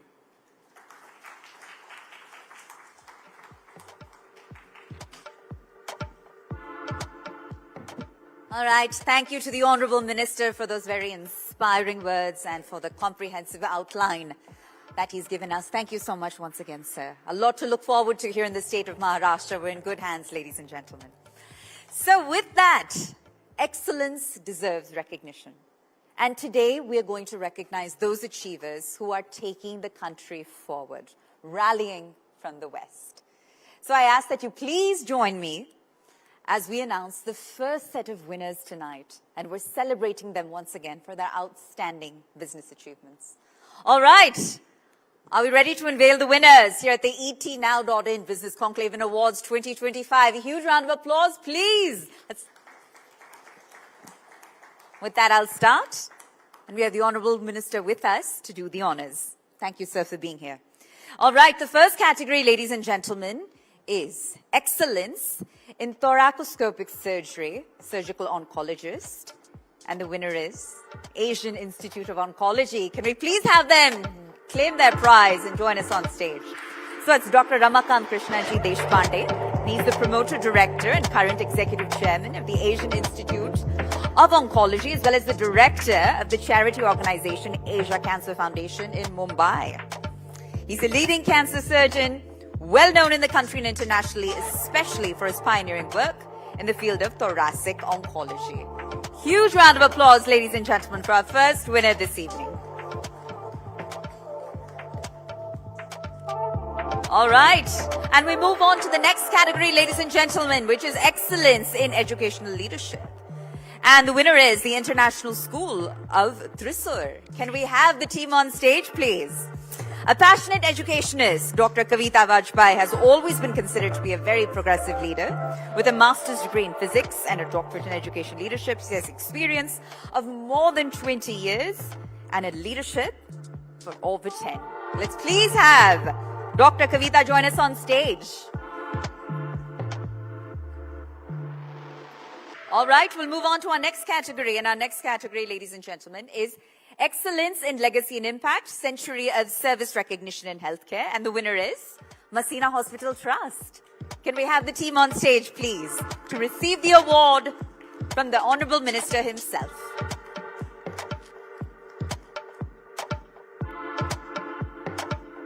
Thank you so much. A special moment. We celebrate and salute your achievements and your accomplishments.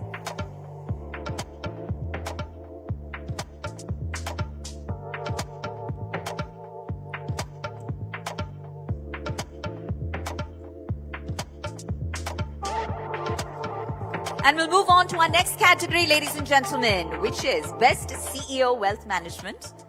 And the winner is Bajaj Capital Limited. Can we have the Bajaj Capital Limited team on stage to receive their recognition in the hands of the Honorable Minister himself? Thank you for being here. We congratulate you. It's a special moment.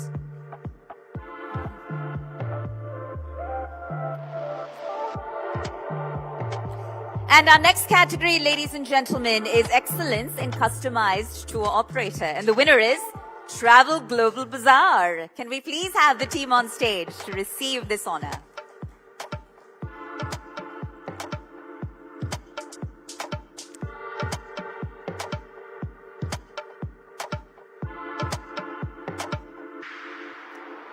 Congrats on the very special honor here at the etnow.in Business Conclave Awards West Edition 2025. And we'll now move on, ladies and gentlemen. The next category here is Best Lab-Grown Diamond Jewelry Brand in India. And the winner is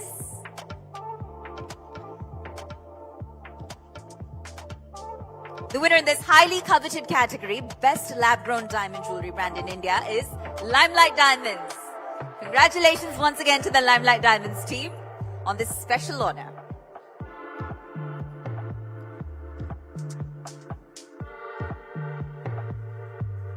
All right, and we now move on to the next category, which is Next Gen Leader of the Year. And the winner is Shrenik Godavat. Let's please have Shrenik sir on stage. He's the Managing Director of the Sanjay Godavat Group. He's emerged as a visionary leader redefining India's business landscape. All right. Thank you so much, and we congratulate you on this very special honor. And we now move on to Excellence in Premier B School. And the winner in this category is the International School of Business and Media. Let's have the team on stage, please. The International School of Business and Media is a premier institute. It's over 25 years of excellence in management across multiple campuses in India, founded by Pramod Kumar. It's known for its industry-aligned curriculum, excellent placements, and focus on leadership development, ladies and gentlemen.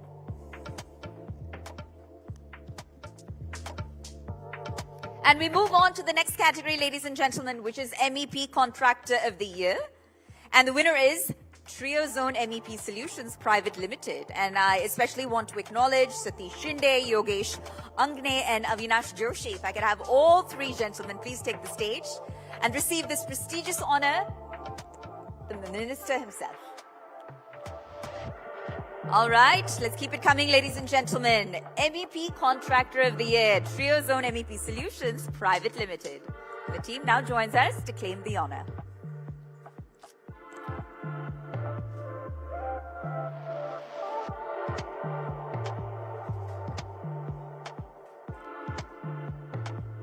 And we now move on to Emerging Eyewear Brand.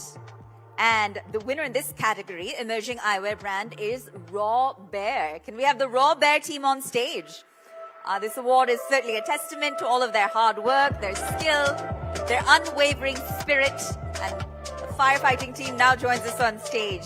So we'd like to recognize their invaluable contributions to the community and their relentless pursuit of excellence in a very challenging and critical field.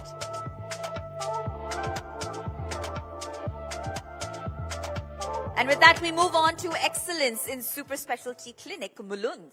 And the winner, ladies and gentlemen, is Dr. G. Manoj and Dr. Ria G. Manoj. If we could have both the doctors join us on stage to claim this honor. They started the Good Health Super Specialty Clinic at Mulund in July 2001. 25 years ago, ladies and gentlemen, with advanced dental and implant facilities, along with comprehensive and complete heart and diabetes care. A lot to celebrate, a 25-year legacy and counting. All right, and our next category, before we move on with our agenda this evening, is Excellence in Product Innovation. And the winner is, ladies and gentlemen, Para Innovations Private Limited. Keep the applause coming, ladies and gentlemen, for your fellow colleagues, please.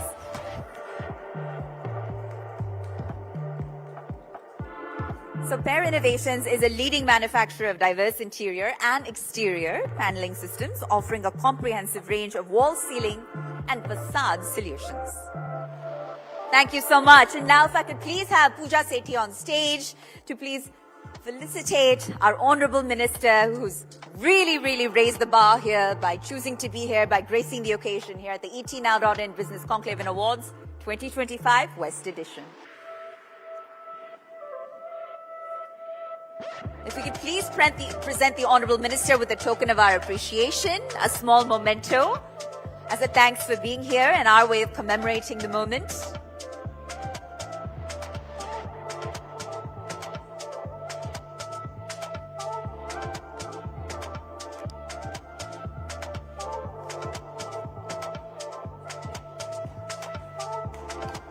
All right.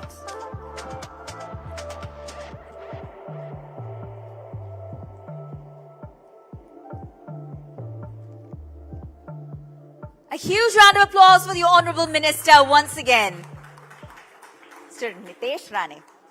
All right.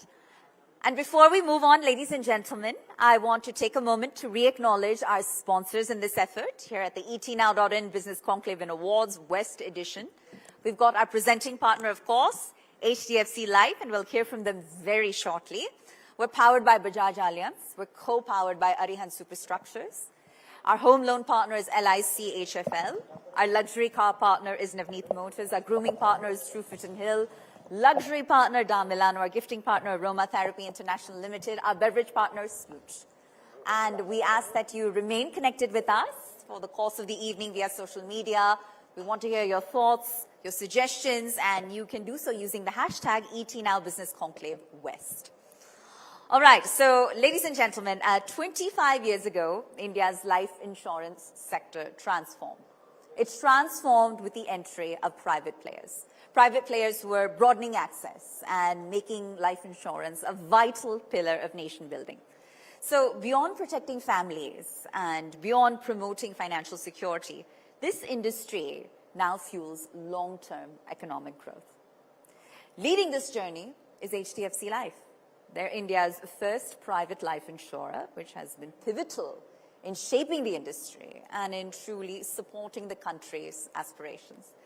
So today, ladies and gentlemen, it's my honor and pleasure to please welcome Mr. Vineet Arora. He's the Executive Director and Chief Business Officer at HDFC Life, to share his thoughts on how the company continues to drive innovation and impact in this critical sector.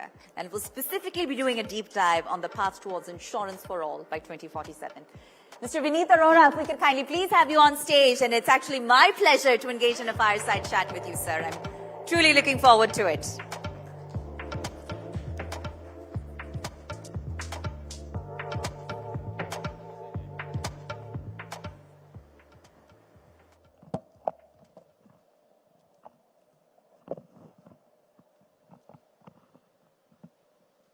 All right. So, Vineet, if statistics are to be believed, right, insurance penetration nationwide is shy of 5%, all right, primarily led by the life insurance sector. Okay. So, clearly, we're not where we could be vis-a-vis our global counterparts. How do you think about that? How do you respond to that? And as a brand at HDFC Life, how do you tackle that on an everyday basis? Because clearly it's an uphill battle, sir. But on the flip side of the equation, the sky's the limit. Thank you so much. How are we on audio? Let's do an audio quick check, please. Can we have a mic replacement? Thank you.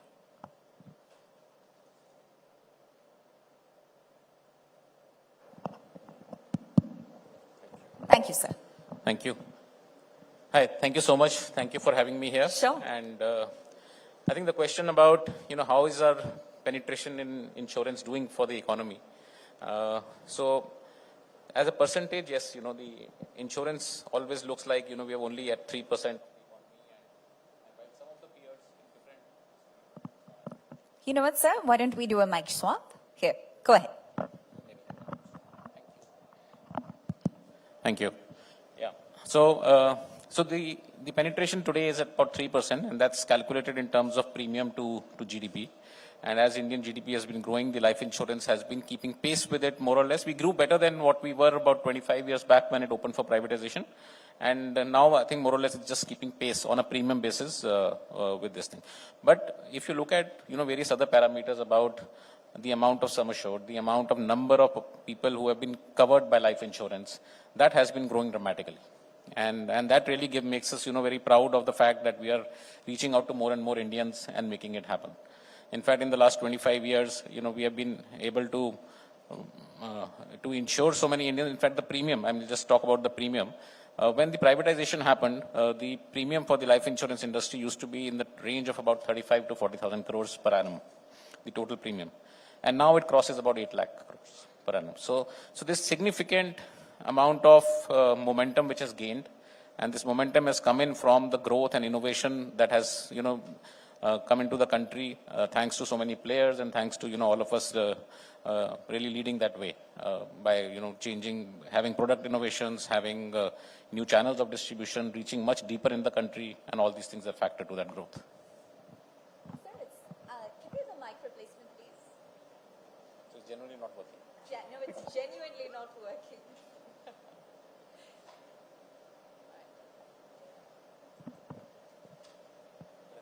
Sir, we'll divide and conquer. All right, here we go. Thank you. Thank you. Are we better? We're good? Okay, excellent. So, sir, you've outlined where we were and where we now are. All right, although that is incredibly heartening to hear. When we look at the insurance sector, sometimes it seems that trust and transparency are the leading bottlenecks. Now, against that backdrop, if you now introduce new age tech, right? If you now introduce risk assessment models that are driven entirely by artificial intelligence, right? Digital onboarding, new age technologies for which, yes, there is a euphoria, but there is also a layer of, okay, let's comprehend what's happening and let's chip away at our trust deficit. How do you then essentially imagine the trust and transparency vis-a-vis the insurance sector swing? Is it swaying for the better or is it swaying for the worse vis-a-vis new age cutting edge technology? So I think 2-3 important points that you touched upon. One is how is technology really making a difference to the sector? How important is trust and how are we really growing and building more and more on the trust? And there are two very separate. One is a lot more about logic, science, data, and how do we really, underwrite risk and things. And the other one is a lot about an emotional connect and the delivery that insurance gives as a product to the customer. So let me just first talk about trust and then how, even digital is helping us build more and more of trust. Please, sir. Yeah. So first is, I think clearly the products that we sell are intangible and a promise. And as, the years have passed and companies like us, have really delivered on those promises, the trust has really, built up again and again. And now, at this point of time, the top financial institutions, especially the ones in life insurance companies, are among the most trusted brands in the country. And when you talk about the brands that we have, and people, do trust that, yes, you will deliver to the promise of delivering to my family as a protection if some eventuality happens, or if I have saved for a long-term, savings for my retirement, I will get those benefits when I retired in a timely manner, in an accurate manner. The challenge which sometimes have in a life insurance product, because of its long-term nature, they tend to become complex. Right. Because in that complexity, a lot of scenarios could arise. So somebody cannot pay a premium in a year, then he can pay it again, or some other eventuality can happen on the way, or he could exercise some options. So these make it complex. That's where technology really comes in trying to simplify and make it easy for the customer to understand what can happen in the future. And as we go along and, talking to our customers while, we are discussing their plans and their futures with them, we are able to show that through very easy illustrations. We are able to show them through very easy cash flows. What are they giving? What will they get? What will their family get? And what can happen at what points of time? And that makes it very clear to the customer that, what can I expect from a life insurance product? And I think this really helps us build a better experience with the customers. Absolutely, sir. I think you've outlined it well and you've really humanized the conversation around insurance. And speaking of doing so, in a country like ours, the urban-rural divide when it comes to insurance of all forms, right, life or otherwise, is staggering. And oftentimes the perception is that when my long list of necessities are met, then I will think about insurance because insurance is a luxury and not a necessity. How in your everyday conversations, right, across India, do you chip away at that mindset, sir? So one is, how do we really go deeper in the country when as a company, we are also writing a lot of risk because we write mortality risk. And as we go deeper in the country, the profile of the risk keeps on changing. And, and so we have learned a lot on the way and we are learning more and more. But I would be proud to say that today, at HDFC Life, 70% of my new business, of the business actually comes from tier 2 and tier 3 cities. I think that deserves a round of applause, ladies and gentlemen. Phenomenal. And that really goes to prove the power of the brand and how we have been able to, use technology and the digital reach to really go deeper. How do you really underwrite that risk is a lot of based upon, the data, the profiles, and also an innovation around the products. Because a product which is liked by an urban investor might not be the product which is really wanted or needed by a investor in a smaller city. And they might be looking a lot more towards guaranteed returns, or even in a term product, they want return of premium. So when you say that, life insurance is not the first product that I want to buy, even though as a need basis, if I have any liability, I have started earning for my family, I must buy life insurance on day one. That's how any financial planner would come and tell us that, that's what you must do because you might have to protect that need for your family. But people do postpone that decision. And that's where you need, trusted advisors who can go and talk to them and guide them on, how important this decision is. So a lot of term products, which are, purely protection products, are bought by younger and younger population, and they are buying it early. I'm also, we are also pleasantly surprised that nearly 10% of our products are today bought by Gen Z. And they also use a lot of digital platform to actually buy. after researching everything online, right? So it's something that has a need, an inherent need, and customers do really, want to buy it. That's very validating, to hear that. It's incredibly validating. And so when we talk about a Viksit Bharat, which is essentially a developed Bharat, it's not just economic development, it's socio-economic development, right? And I think that lens is often overlooked amidst all the figures and the stats. It's socio-economic development. So looking at that, to what extent does life insurance help accelerate the financial inclusion agenda of this country? If you could walk us through what that picture looks like. So I think bang on. And socio-economic development, I think life insurance perfectly fits in. Because it has an impact on the society, especially when there is let's say, an event of a tragedy which might have happened in a family. Just to give you an example, during the COVID times, the insurance industry paid more than 65,000 crores of claims. Last year itself, we paid more than 50,000 crores of claims. And all these claims have gone to the needy families who needed it at that time. When some breadwinner might have lost their lives or some other eventuality might have happened, right? And that helps in creating that stability in that family and helping build that, the entire stability in the social platform that these families have. They can continue to live their life with dignity. And that's what our cash line also is, that, sir, utha ke jio is what we've been saying. So it helps, these families really maintain that life of dignity. And I think that's one great product which just helps the country a lot.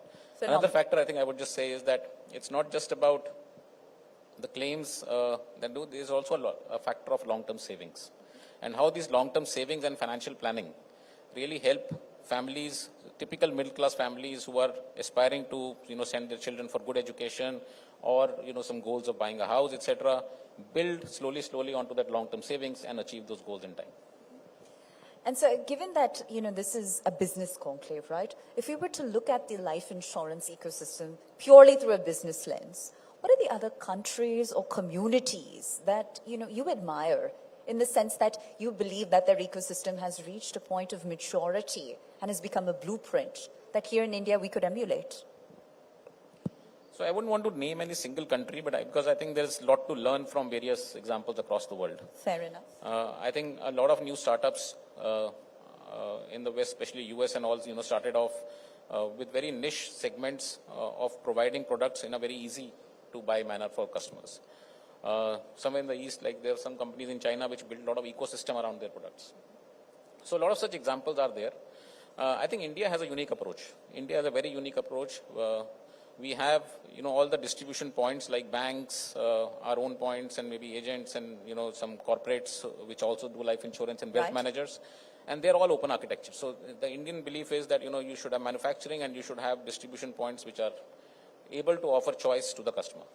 And through that, I think we have been able to build a very, very well-oiled, let's say, channel and intermediary machinery, which is able to give customer what he needs and give the best product to the customer. So I think that's a very unique method.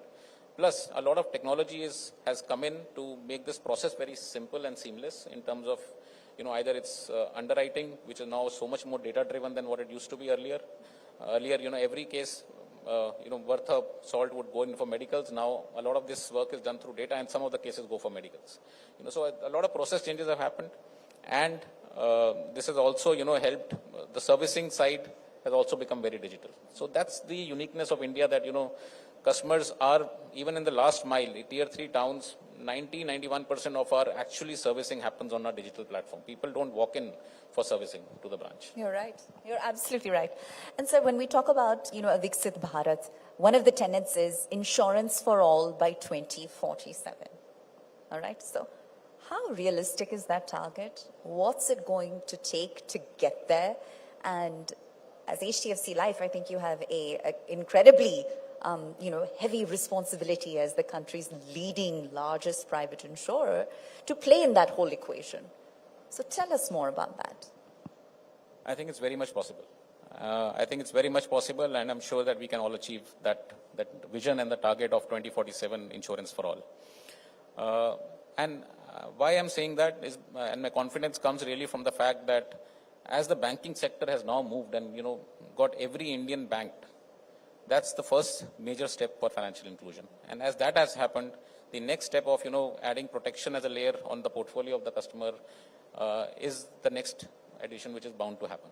Just to give you some numbers, so let's say you need protection for the earning members, and that's the target segment for insurance, right? So, in a nutshell, you remove children below 18, you remove senior citizens, etc. A rough cut of population in India will be maybe 50-60 crores, who need to be covered. Today, there are some 33 crore policies already in the market. So even if a customer would have bought 1.5 as a ratio, maybe 1.8, we would have about 15 to 20 crores of customers, unique customers who have policies. We today have 11 crore active lives covered. So reaching that target for the industry, I think is very much possible. There is now financial inclusion, there is data available, there is reach coming in, technology is helping us go deeper. I'm sure this target will happen maybe sooner. Sir, you've given us a lot to be optimistic about, and by way of closing comments, today you are as seasoned insurance professional, right? But if you were to look back to when you first started your career, 20, 30 years ago, what do you know now that you wish you knew then with respect to the insurance business? With respect to insurance. So I think when I first joined insurance, I really didn't know what the industry was about. And the first few things, and I was among the first few employees who, in the private industry, the only insurance I knew was LIC. And the first few plans that I bought were LIC plans, which I bought when somebody told me that you have to pay tax, so save tax. And that used to be a pitch earlier. Today, the industry has evolved. We have learned a lot more. We have become more wiser. I think the innovation around products has really helped the industry. And personally, I think that's something which I would say that, when we are young, we have a lot of energy, but we don't understand, product innovation as much, and we don't understand risks as much. And as we grow, we keep on learning and doing this. So I think the journey has been great. We've become wiser, all of us, and I think there's a long way to go. We will continue to become wiser. All right. And sir, one last and final question. When it comes to the insurance business, there's so much conversation on how much is going to change, right? Digital onboarding is going to change, right? The claims assessment process is going to change. Risk assessment models are going to change. Who opts for insurance is going to change. What's going to remain the same? The need for insurance is going to remain the same. It's a pillar in anybody's portfolio, and that will always remain the same. That calls for a huge round of applause, ladies and gentlemen. What a wonderful note upon which to close. With that, Vineet Arora, ladies and gentlemen, if I could please have Pooja Sethi, who's among us, I think, please felicitate our guest with a special token of appreciation. Sir, learned a lot. If we could have a quick photo up with our guest, please, and present him with a special token of our appreciation here at the etnow.in Conclave and Awards 2025 West Edition.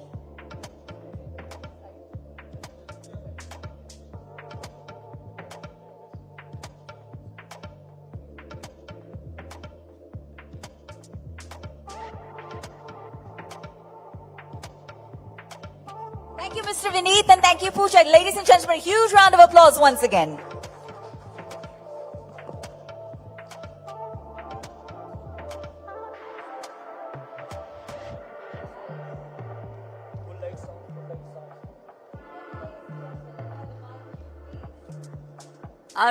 All right, there we go.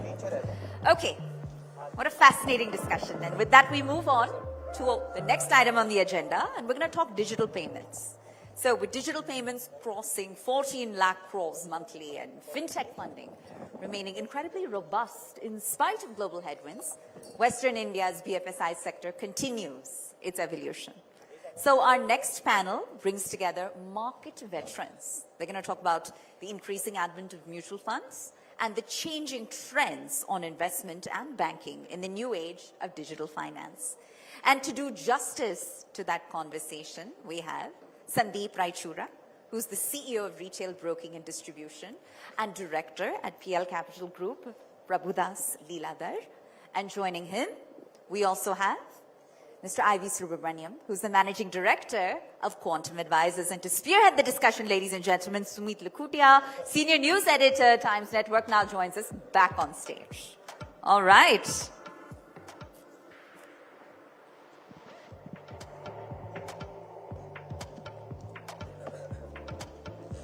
Thank you, Sumit. Over to you. Thank you, Pooja, for that. Thank you, gentlemen, for this. It's an important topic, the BFSI sector, my personal belief, but it's a very dry topic because people love money. We love talking about money, but if you talk to people about how to manage that money, it kind of, koi to sambhal lega, aana chahiye, that kind of stuff. So, Mr. Sandeep, I want to start with you on this because, especially when you're talking to people, when you're talking to them about money, and with you being in the retail broking space, and I'll take a little bit segue from my earlier panel, which was on AI, because I'm sure that is one conversation that your team must be facing, where people will be like, listen, AI is my new money manager. Why do I need PL? What do you tell them that? I think you've asked a lot of questions within that one single question. So let me sort of break it down into 2 or 3 pieces. First of all, I don't agree. Finance is not a dry topic at all. In fact, most of our conversations probably happen over beer. It's a very exciting place to be. Finance is the lifeblood of how people lead their lives, right? So if you look at money as an avenue to get to where you want, to fulfill your dreams, I'm with you on that because that's why I'm here at ET now. But that was a general observation with people. But absolutely, please carry on, sir. No, so as far as the entire aspect of how money is to be managed is concerned, I think we have evolved over a period of time. We are possibly at the beginning of what you call the AI revolution, right? What we're calling AI now is not really AI, in the sense that we are possibly doing repetitive processes, known processes, using maybe things like machine learning, etc. Indians are just about beginning to understand how robo-advisory works. So a little bit of the younger generation possibly is gravitating towards what I would call non-personal touch-based banking. AI is yet to evolve. I think the human element, especially in India, where relationships matter a lot, is extremely important, which is why you see even public sector banks doing very well. Traditional brokerage houses like ours doing very well. To face an uncertain world, remember that, by the way, I was reading a survey, 80% of Indians above the age of 45, 87%, are scared that they might not have retirement savings beyond 10 years when they retire. This, I think, is a massive, massive problem that's facing us. You need the human intellect to sort of overcome these challenges. In my mind, you need artificial as well as very, very real intelligence, at least in the near term. All right, very important. Artificial and real intelligence. Mr. Subramaniam, similar question to you. You're managing people's money. Same question, I'm sure, and please do correct me if I'm wrong, that people must be coming to you as well, that why do you need fund managers? You've got AI which can, replicate it, manage my money, know when to sell, when to buy. Your thoughts? Thank you, ET, now for this opportunity to speak. First, just as he said, it's an exciting world. It's not at all a boring world, the world of finance. But to answer your question, I recall long back hearing Nandan Nilekani saying that in a high-tech world, you still need high touch, right? So you still need that personal element in a lot of areas. Because if I break down the field of finance, apart from regular banking-related saving products, the exciting part on the equity side definitely need a lot of human touch. Because of the way the markets are, because of the way the things change, because of the way your goals change, your needs change. Machine learning can do certain things, but I still feel the human touch is required in many areas. Going back on that AI related, even in the mutual funds, we see a lot of AI being used, but mostly to do with improving productivity. Right. Whether it is data analytics, looking at large set of data and coming to a conclusion, AI is useful. But as far as client servicing is concerned, I still think it is, the human element is very, very important. True, because especially if you're talking about the equity markets, when it's green and when it's going up, everybody is in a good mood. But when it's red and it's going down, that's when you need someone to kind of guide you, to someone to hold your hand, because that's when panic sets in. Sandeep sir, you know, now SEBI is doing a fantastic job in regulating this market, which is giving consumers a lot of peace of mind. But your thoughts, you know, when we are kind of educating first-time investors, because like you just said, the next gen is coming in. Earlier generations were not so privy to maybe mutual funds, or it wasn't so easy for them to buy shares. How, your thoughts on what's happening in this space, your thoughts on what could be maybe influencing the risk appetite of these first gen investors, and maybe your word of advice to them. Again, I know I've bunked in a few questions. Yeah, you tend to be able to do three things.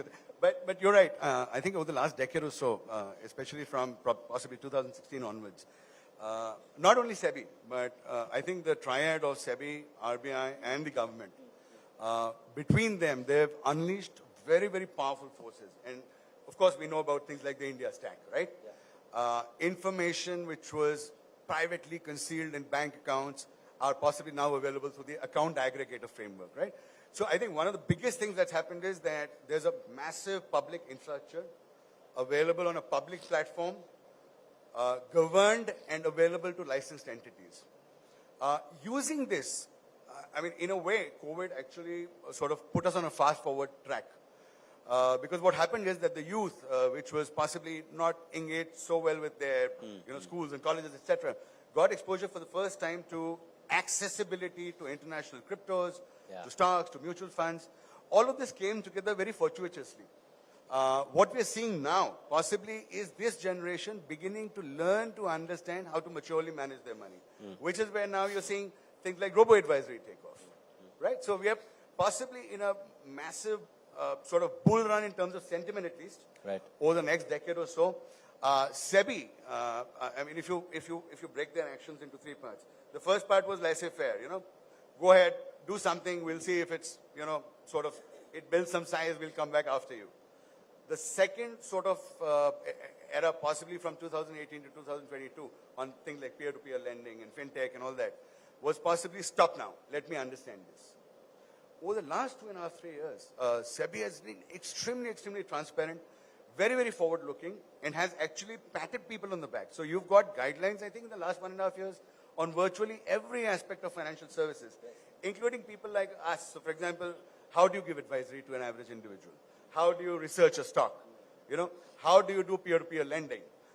All possible frameworks that need to be in place, SEBI is very aggressively putting in, which then kills what somebody called the trust deficit, right? Now, you got tech, you got accessibility. The one thing that I didn't know was education, and should I be trusting? You possibly bridged 3 of the 4 gaps, and we are in the process of creating awareness, which bridges the 4th one. And then it becomes a massive momentum ahead. Fantastic. Mr. Subramanian, one other point I'd like to raise with you. With this technology coming in, it's become easy to both invest and also redeem my mutual fund units. It's become easier for me on a click on my smartphone. I can invest, and at the same time I can sell off my units also.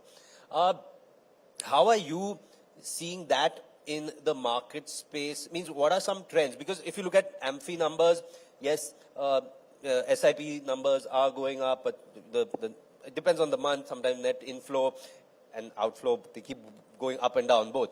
But what are you seeing from where you are seated as how the investments, and now I'm talking just retail investments in mutual fund space, how are you seeing them develop thanks to technology? In many ways, it is, thanks to technology, it is definitely boosting it. But before that, if you step back and just look at the savings pattern, like between of a typical Indian, we save quite a bit, right? We save close to around 30, 32, 33%.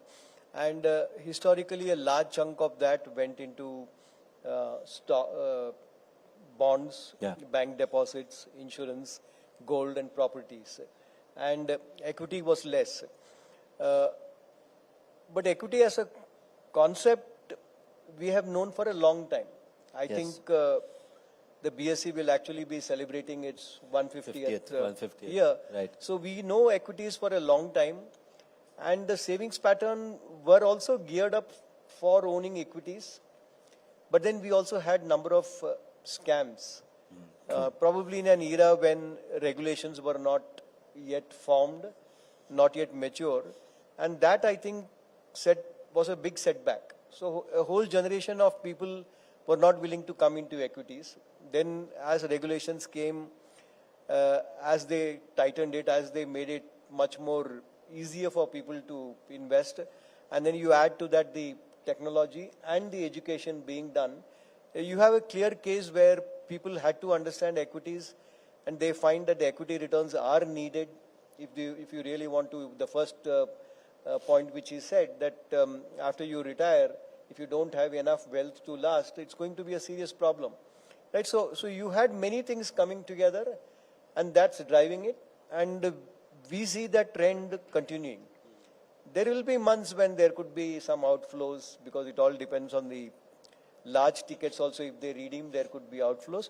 But by and large, I think we are in a position where the inflow should be continuously strong. And also, I think the pension money which is coming into the market will probably become much more bigger as you go ahead. So all said, I think the mutual fund industry, the broking industry, anything to do with wealth management, there is still a long way to grow for us in the future. True, and also because more and more people are becoming more comfortable with this, I think, which, somewhere you could say maybe with all these finfluencers and SEBI coming down hard on them, well, they have, in a way, yes, unfortunately, people have heard some of the, not the right people on social media and lost money, but at least others have become aware of what this is and kind of become more careful. Mr. Raichuri, I want to ask you one point on, since we are here at the ET Now.in Business Conclave, the West Edition, of course, the BFSI sector in the West, and especially in Mumbai, it's based. Mumbai is the financial capital of this country. What do you see are some of the key points that make this the trendsetter for innovation, for financial penetration in specifically the BFSI space? Just wanted your inputs on that. I think it sort of goes back again to government policies to start with, right? I mean, first of all, Western India has always been sort of a very peaceful, outward-bound kind of a geography, right? So you had very close ties historically to other geographies close by, even outside of the country. So that sort of required the right policy climate. We have been lucky and fortunate enough that Mumbai, being the heart of most of India, what's happened is that things like, especially after the recent government came in, a lot of initiatives, right? So things like the Gift City initiative, things like the semiconductor policy, right? Clarifying policies on things like drones, etc. So if you go through the website of typically the Maharashtra or the Gujarat government, or even including now the Goa government, you'll find a list of initiatives. So every third month there's an exhaustive circular. Now what's happened is that we always had capital, but we were starved of ideas. The government, the local entrepreneurs, the businessmen have sort of started investing into futuristic ideas. So you're seeing things like EVs take off in India, in the west of India. You're seeing, obviously, the traditional industries do very well, like chemicals, food packaging, etc. You've got drones, which was earlier, maybe other geographies, being incrementally set up in the west of India. Fintech has been getting massive investments in this part of the country recently. So it's the availability of capital, meeting the right policy climate. In fact, Mumbai, somebody was talking, I think just before we need, 50% of the demand last year was from Mumbai. So who's demanding this, right? Who's demanding this real estate? It's the youngsters traveling from maybe other cities, gravitating towards the capital, because this is where they get to build their enterprises, right? So the right policy climate, availability of capital, and now, of course, talent moving in search for a global integrated platform, which the West offers. Sure. Mr. Subramaniam, I would like you to pull out your crystal ball, and if you could future gaze for me, and maybe tell me, it's 2025, so in 2030, where do you see the Indian BFSI space. I don't want to say just the mutual fund industry, but maybe take a little larger view. Where do you think things would be 5 years later if you and I and Mr. Raichura are here on the next edition, the 5-year-on edition of the Business Conclave? What would we be talking about? No, if your if your GDP is growing at around that 10 to 11% on a nominal basis, right? 6% real GDP growth, 5% inflation, 11%, you can assume that the economy is going to be much larger in the next 5 years. And that will translate into demand for all kind of products, including finance products, whether it is banking, whether it is mutual fund, broking, asset management, and the various asset classes. So 5 years down the line, I would say it will be much larger, but then we may also have many options. For instance, if you look at the regulations right now, right, you have mutual funds on one end, you have the alternative assets, AIF on the other, and in between you have the PMS and you have now the SIF. So you are actually expanding the market, making it much more reachable, and also catering to different kind of people. So more and more people, I guess, will get into the field of, will take the benefits of these changes, and you will actually find the industry growing at a much rapid pace and probably very, very large. This is one aspect. My personal feeling is, even if I look at where India is placed within Asia, I think if a large bank could come out of Singapore, or if a large bank can come out of Hong Kong, or many of these centers, India could also aspire to address that market, right? You not only India, you start addressing the Asian, but then you build the systems accordingly, the regulations accordingly. Talent, I think we have, probably the skill sets we have, and we can invest more in educating the people. But certain big policies will bring about those kind of changes. So it's a very exciting time. I think it will be very large in the next 5 years. You all are both really convinced, helping me convince not just this audience, but maybe the one that's watching us also outside, that yeah, my first statement was definitely wrong. It's not at all a dry subject. It's a very exciting subject. Mr. Raichura, similar question, but more nuanced, because like Mr. Subramaniam said, besides just mutual funds, AIFs, PMS, now SIFs are also there.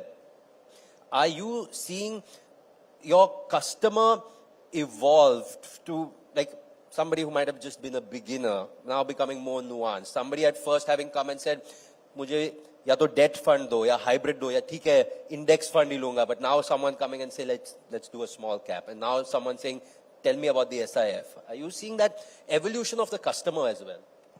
Oh yes, absolutely. But that's essentially where I want to draw a line.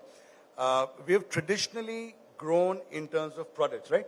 Aapko insurance chahiye kya? Aapko mutual funds chahiye kya? I think fintech is bridging that divide brilliantly. Because what does fintech actually do? Fintech says, I've got all these products, but aapki need kya hai? Correct? And I think the challenge for us as a nation, or for any large nation for that matter, is, do we really know the needs of our customers, right? And therefore, for example, at Prabhudas Leader, we've been sort of wanting to use some bit of AI, but provide solutions, productized solutions, right? Which give you sustainability, which are scalable, so which means things like financial inclusion. Remember in the background, what Mr. Subramanian was saying, a couple of things are happening, right? You've got the central bank launching a currency very soon, CBDC. Right? Yes. Regulations would possibly allow for things like fractional shares. गांव में एक आदमी ₹1 का Reliance खरीदना है तो खरीद पाएगा.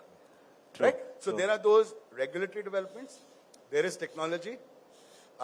The one thing that we have to figure out as a nation is, किसी को अगर retire होना है, उसका एक lifestyle है. उस lifestyle को preserve करने के लिए 8% चाहिए. Do I have a solution which sort of takes him on that life journey, rather than me attempting to sell him products and leaving it to his fortunes to sort of take it to retirement? Right? Wow, that would be definitely, so that would definitely be momentous, iconic moment there, and definitely a lot of exciting options there. So I think we're just about out of time, but I will leave the audience with this thought, that as I started off playing devil's advocate, saying that, finance kind of dry subject, but really there is there's a sea of options there. And I personally do believe one thing, which is that, all our educational life, school, colleges, we've been taught to earn a living, it's important we take a few steps to manage that money that we are earning through our living, and that's where, you know, there is a whole sea of options there. Thank you so much, Mr. Raichura, for your time. Thank you, Mr. Subramaniam, for your time. Back to you, Pooja. Ladies and gentlemen, round of applause for my two panelists. All right. What a fascinating back and forth. If we could have Pooja Sethi on stage to please present our panelists a token of our appreciation for being here. A lot of rich takeaways emerged from that conversation, ladies and gentlemen, and we want to thank our panelists for digging deep into their personal and their professional journeys and sharing those insights with us. Can we have the mementos on stage, please, and present our panel with a token of appreciation?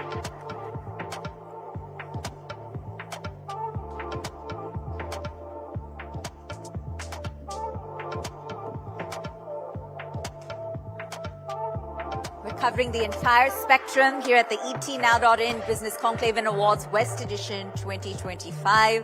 All the sectors of relevance, and celebrating and saluting your contributions to those sectors in the process. All right. With that, ladies and gentlemen, we'll move on.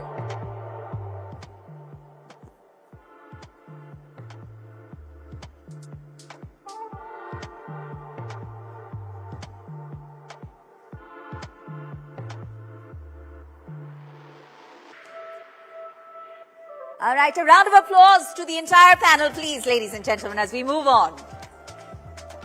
Thank you so much. Thank you so much, Sumit. And now we'll switch gears, ladies and gentlemen. All right, so as India aims to become a $30 trillion economy, that also by 2047, which is fast approaching, skill development and education reform are paramount.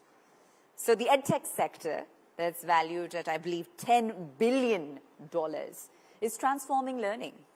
And while the requirement of constant upskilling and changing profiles is also simultaneously providing an opportunity for the next generation. So what is that opportunity? Well, to get into the finer nuances of what it looks like, we're joined by a highly distinguished panel next.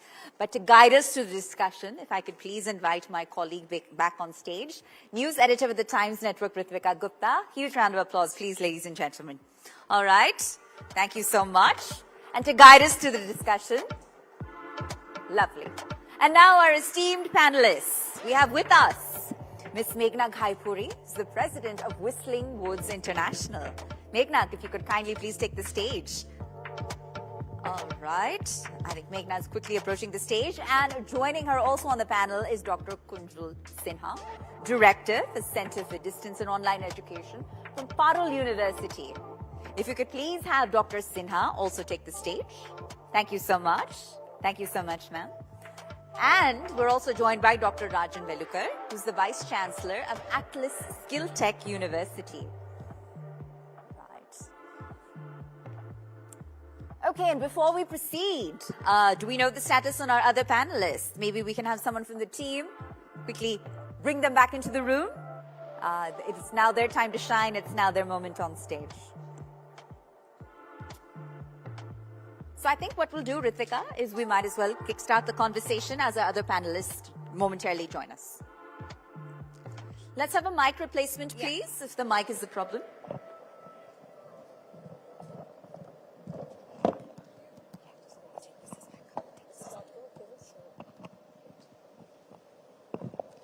Thank you, Pooja. And while we are waiting for our other two panelists, I'll get to have a fireside chat with you, Dr. Kunjal.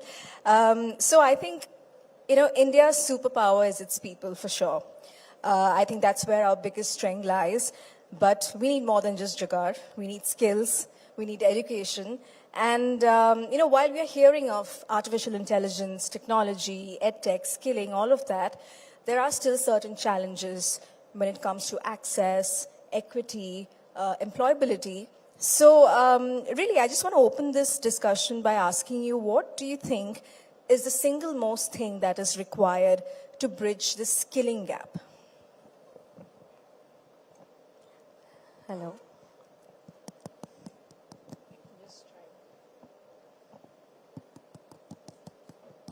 Can we just get the mics replaced, please? Hello. Let's try this one. One second. Hello. Now, while we get All right. another mic, let's have another mic on stage, please. Sir, you can hand it over to Ritvika.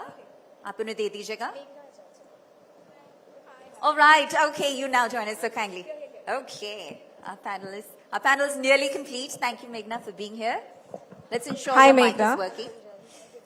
Just in time. So, in fact, I want the same question to be addressed to you as well. I was just asking Dr. Kinjal, what is that single most important thing that is required to bridge the skill gap? So, Dr. Kinjal, let's just hear it from you first. Yeah, so first of all, thank you so much to ET Now and Times Network for inviting. Well, I represent the domain of online and distance learning in India. And the single most thing I personally feel which will help us to bridge this gap of skilling is technology.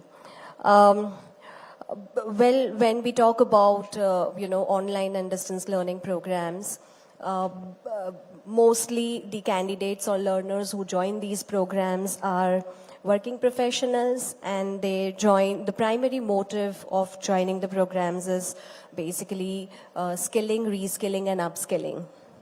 Now, it becomes very important for us to understand that, when we want to bridge this gap, I was listening to the other panel members.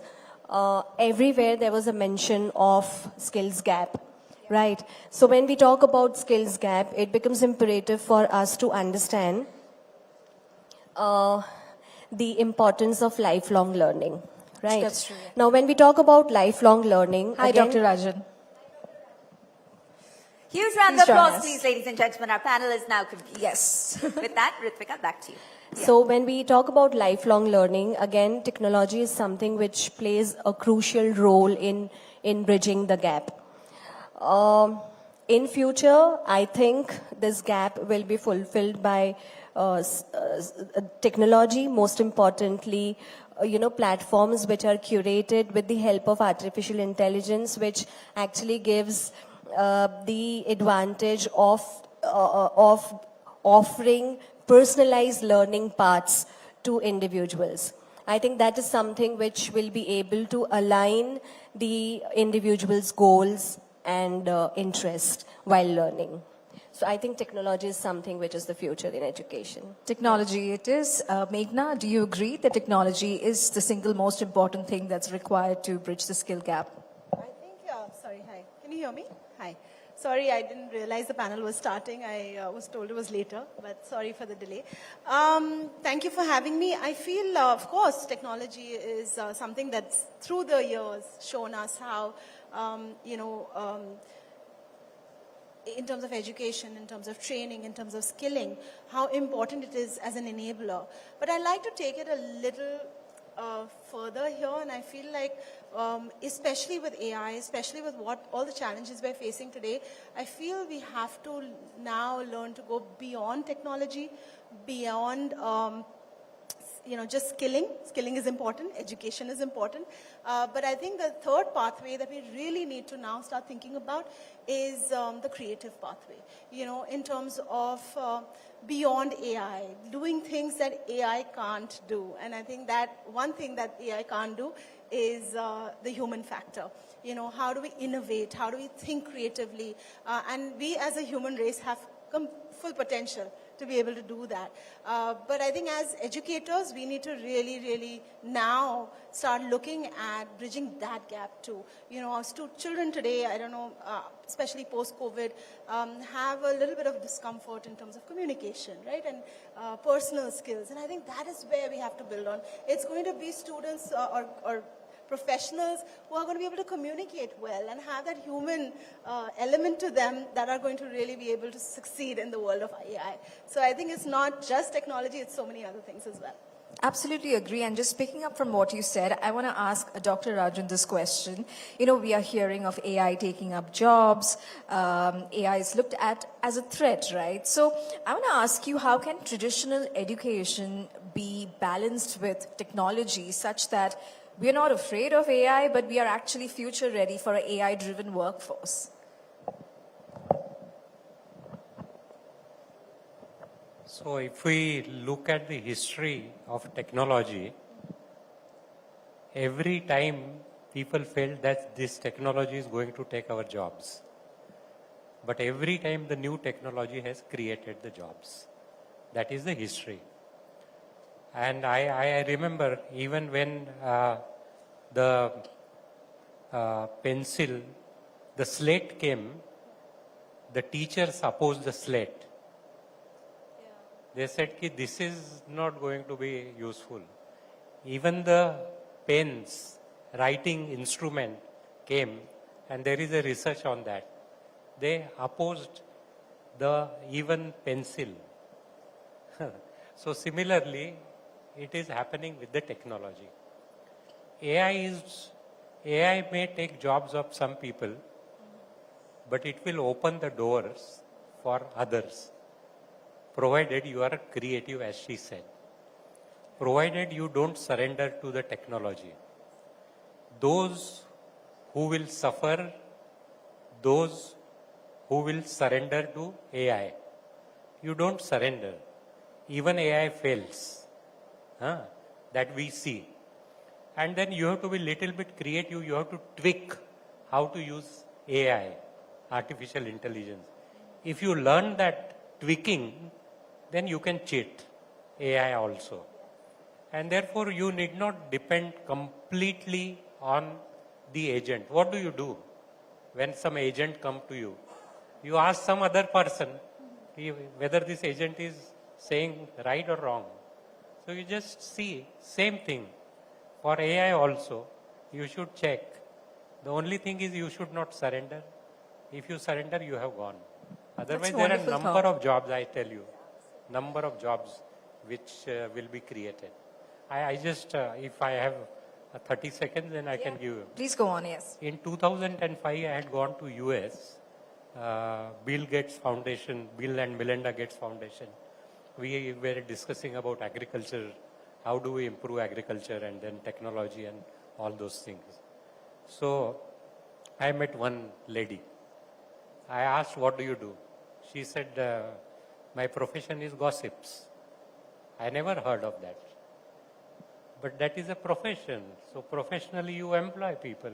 And now we see the business people, the films people, and everybody, even the politicians, they will throw some gossip.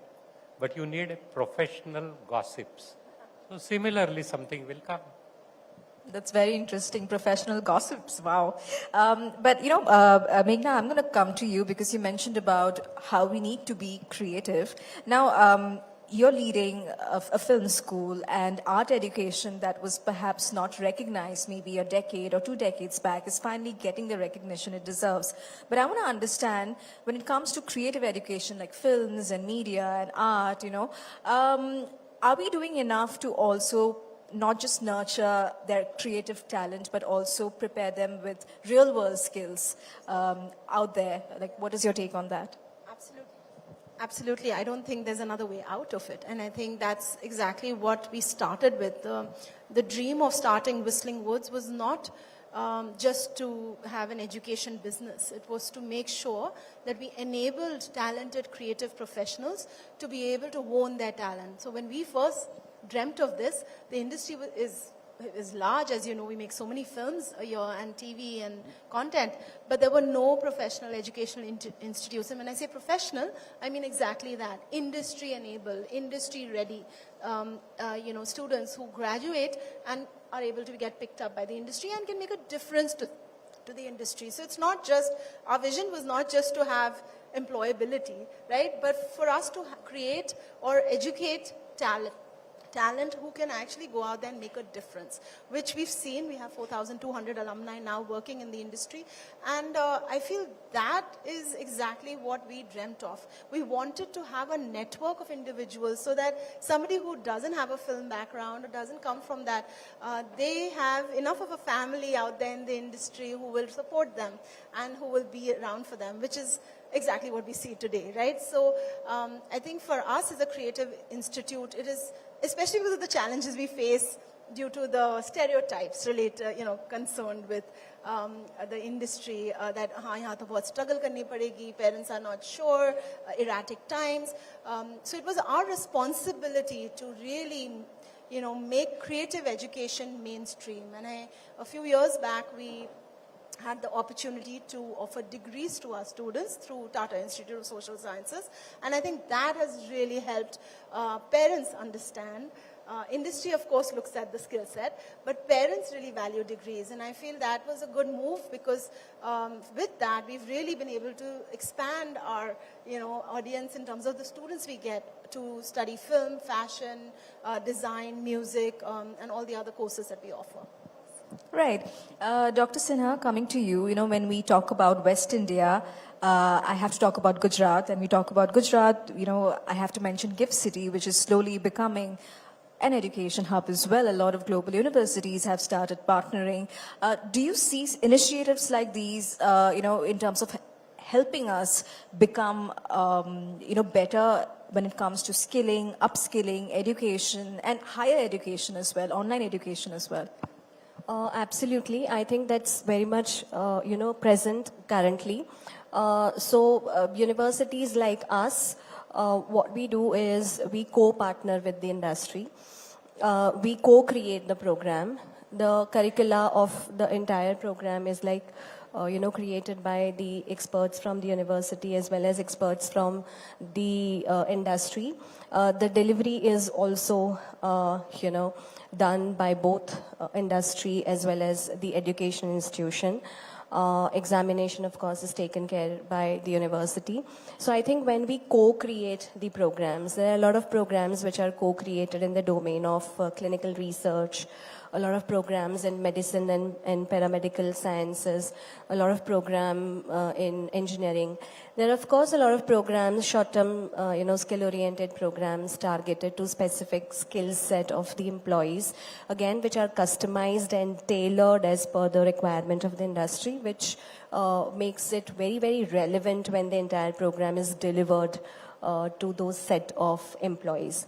Now, all these programs are basically outcome-based programs, as what she's also talking, that, when we deliver the program, the outcome is such that, it is able to enhance the skill set of the employees, and they are able to work on a certain task which is expected by the corporate from them. Sure. Dr. Rajan, coming to you now, India is a huge country and it is divided as well.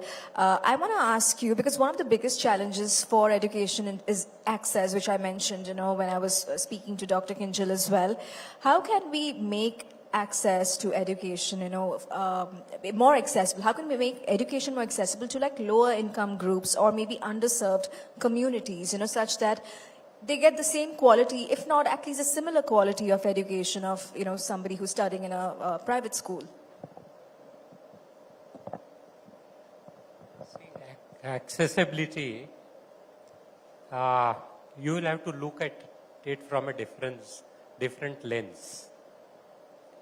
Do you think that a child who's not coming to the university is not learning? We should ask this question to ourselves. And I have several examples. Say like Sehwag was from a village, but he has learned from Sachin Tendulkar without meeting him. So that is where the technology's intervention has helped.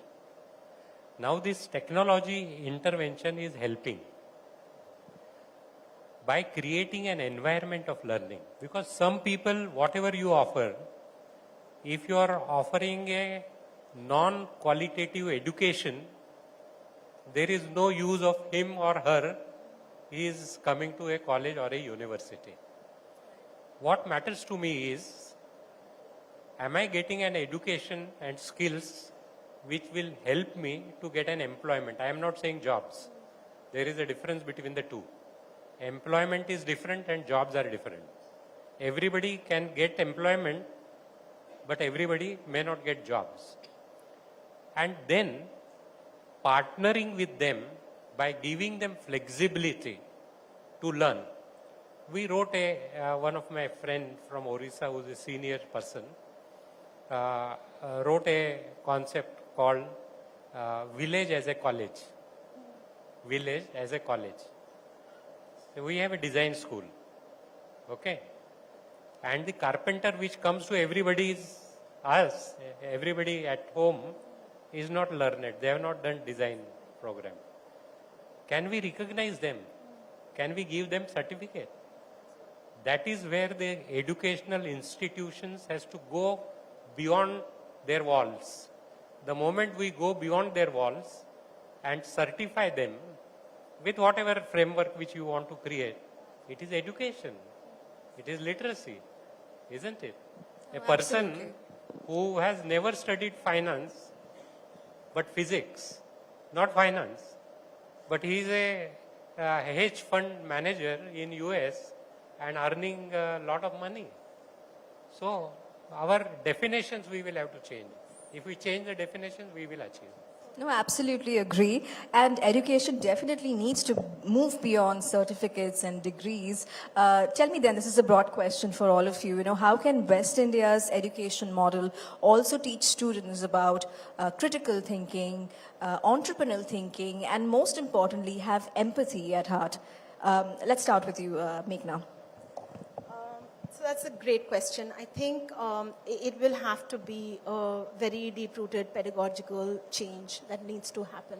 And it needs to happen now, even earlier, okay? Because earlier we were like, okay, we will introduce all these things when they get into high school. I feel the kids are so smart. You know, we have 5-year-olds who are comfortable with holding the camera and making YouTube videos. I think it's important to start them very young, you know, to be able to give them the, you know, I have kids and I believe very strongly that we really underestimate children. We feel that they don't know, but actually they're really wise and really smart. It's what we do through our, you know, traditional education is actually restrict their thinking by saying no to them for things. So what you know, he just mentioned was so special because village mein jo aapki learning hoti hai, it makes you so strong and so resilient, which I think city kids miss out on, right? So I feel schools can be a great place to enable that, to be able to make students right from the start. You know, my kids went to an IB school and I can vouch for that because right from the time that they were, you know, 5, they were not asked to write in the best handwriting or anything. They were asked to think creatively. And I feel if that we can do, we can change, we will see a very different country in the next 5-10 years. Fantastic. Dr. Kinjal, I'd like to know your take as well, and especially in terms of also how some of the government initiatives like the NEP 2020, you know, we have Skills India Mission, you know, how they have also probably contributed to making education more holistic. Surely. So when we talk about, you know, the national education policy, at both the school level as well as the higher education level, there is an emphasis of incorporating life skills and vocational education, which also incorporates, you know, social skills and entrepreneurial skills. So with these initiatives, I think, you know, a lot of schools, Pan-India and a lot of higher education institutions have already started incorporating vocational education in their curriculum. And, you know, when we talk about some projects given at both the levels, school as well as higher education, which basically builds the holistic, you know, character of a student. But I also agree with what, you know, she's telling, that it has to start early. Because most of the times we feel that when a child is entering the higher education, there is a lot of pressure on the child to learn the domain skills. And hence we feel that there are a lot of skills, if, you know, it can be imbibed at the early age, it will help the higher education institutions to focus more on the domain skills. Fantastic. Well, we are absolutely, yes, sure. Including those skills, the most important and foremost is to teach them to be sustainable human beings. Yeah, to be able to be aware of the planet, what's going on. And I think when you start young, it becomes a habit. So I feel it's a huge responsibility on us as educators especially, and policymakers who are here to be able to enable that. No, absolutely. We are completely out of time, but I think we had a very fruitful discussion. I would like to just ask Dr. Rajan to have the last word in terms of how do you really see education changing in the next decade or so?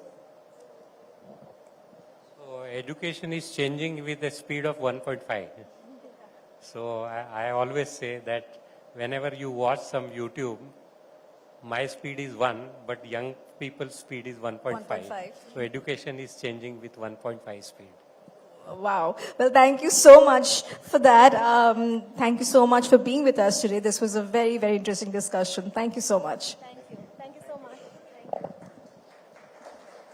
All right, ladies and gentlemen, huge round of applause. And Ritvika, if I could ask you to please felicitate each of our panelists with a token of our appreciation here at the ETNow.in Business Conclave Awards. Let's present the mementos, please, for our distinguished panel.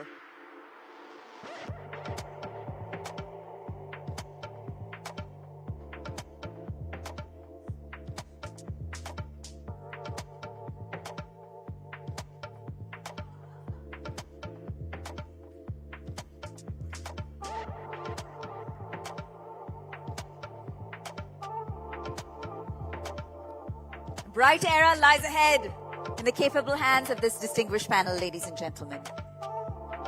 Thank you so much. Thank you so much. All right. If we've presented all of our mementos, then we can have our panel please take a seat in the audience. And we'll now proceed. We'll switch gears for a moment. Okay. So, India's healthcare sector, ladies and gentlemen, is expected to grow 8% on a compounded annual growth rate from 2024 to 2032.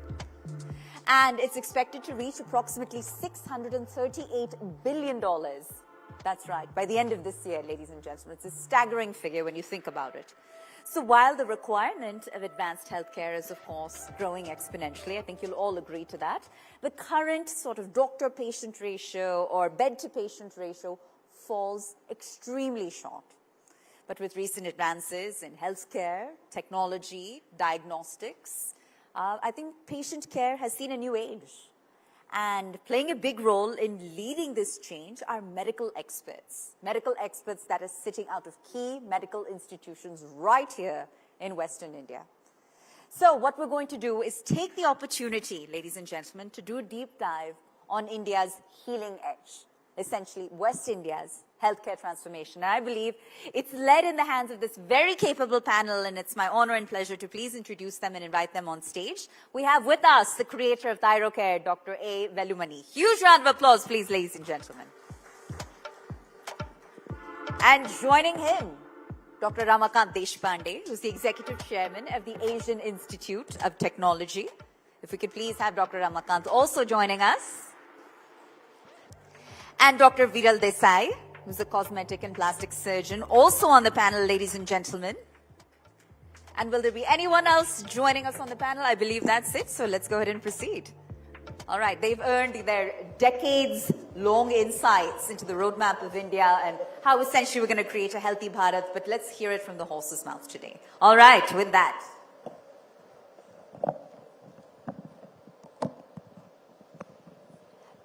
Since this is a topic I'm deeply passionate about, I asked to take on the discussion myself. And I hope it do it justice, because it's of relevance to all of us in this room. And speaking of relevance, and I pose my first question to the entire panel, ladies and gentlemen. When we talk about technology permeating the health ecosystem, the health tech ecosystem, the healthcare ecosystem, the medical ecosystem, a lot of times we hear that we're bridging affordability gaps. We are bridging accessibility gaps. But nowadays, when I approach a medical professional, even for the most routine of issues, I'm often told you're blessed to be treated by us because the next generation of doctors will be ChatGPT doctors, and their hands-on experience, knowledge, and ability to essentially alleviate the patient's condition is going to be drastically compromised. I'd love the panel's take on this particular statement. Does it hold truth? Does it hold relevance? And I'll start with you, Dr. Velumani. Changing is fast, and especially last 30 years have been internet driven, and last 10 years have been Instagram driven. And last 1 or 2 years, it has been chat GPT driven. Chat GPT driven. And I never expected chat GPT will occupy so much in the not only younger generation, even I am a huge consumer of chat GPT. But having said that, it helps to not to keep unnecessary data in memory. Recall it comes. And intelligence, it doesn't have. To that extent, one can fully trust it, use it. So I think it facilitates, it gets you to deliver better, know more, but still you need to do the job of concluding, decision making, and actionables. I don't think that can be done by the AI or chat GPT. I think for the last 2 hours I've been hearing AI comes, AI will take away jobs. And I think in 1980, State Bank of India announced, Chairman of State Bank of India announced, he will buy 10,000 computers. All the staff went on a strike for 2 days.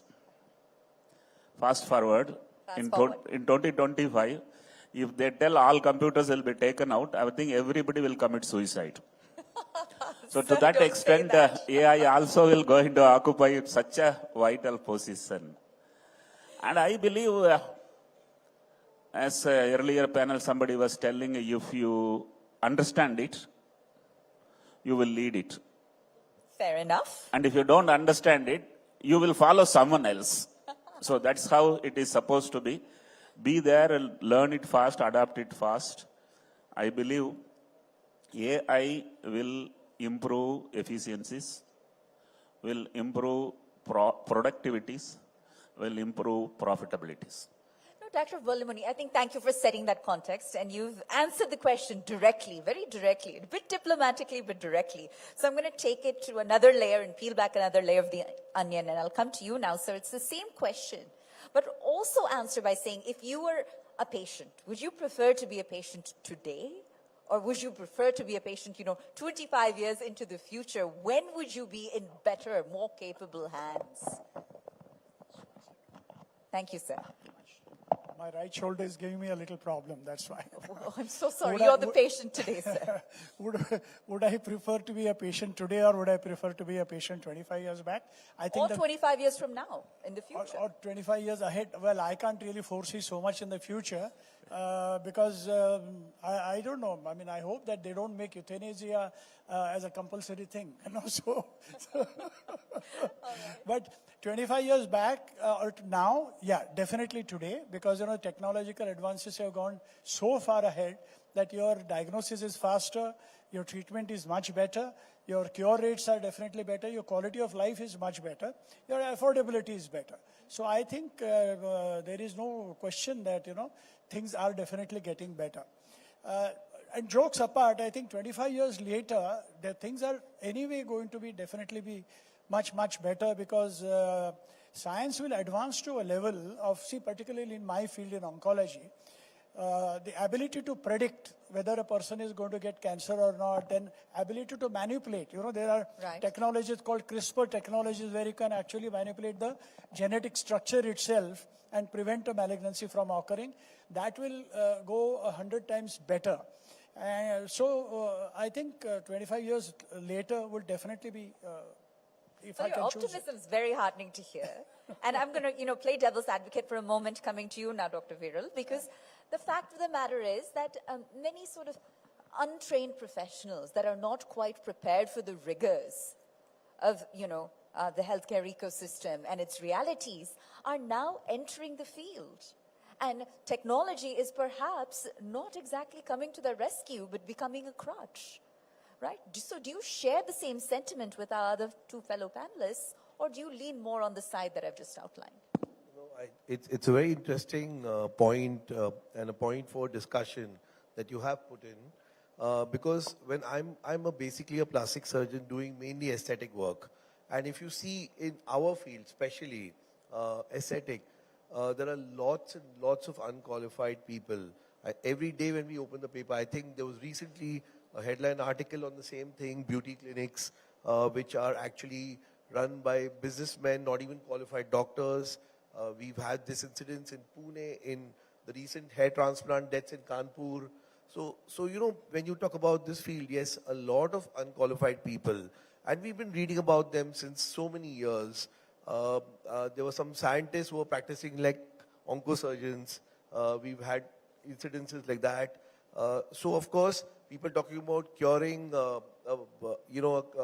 block in the heart by just some liquid which they give and things like that. So, especially our field has been infiltrated by unqualified. How will AI help there?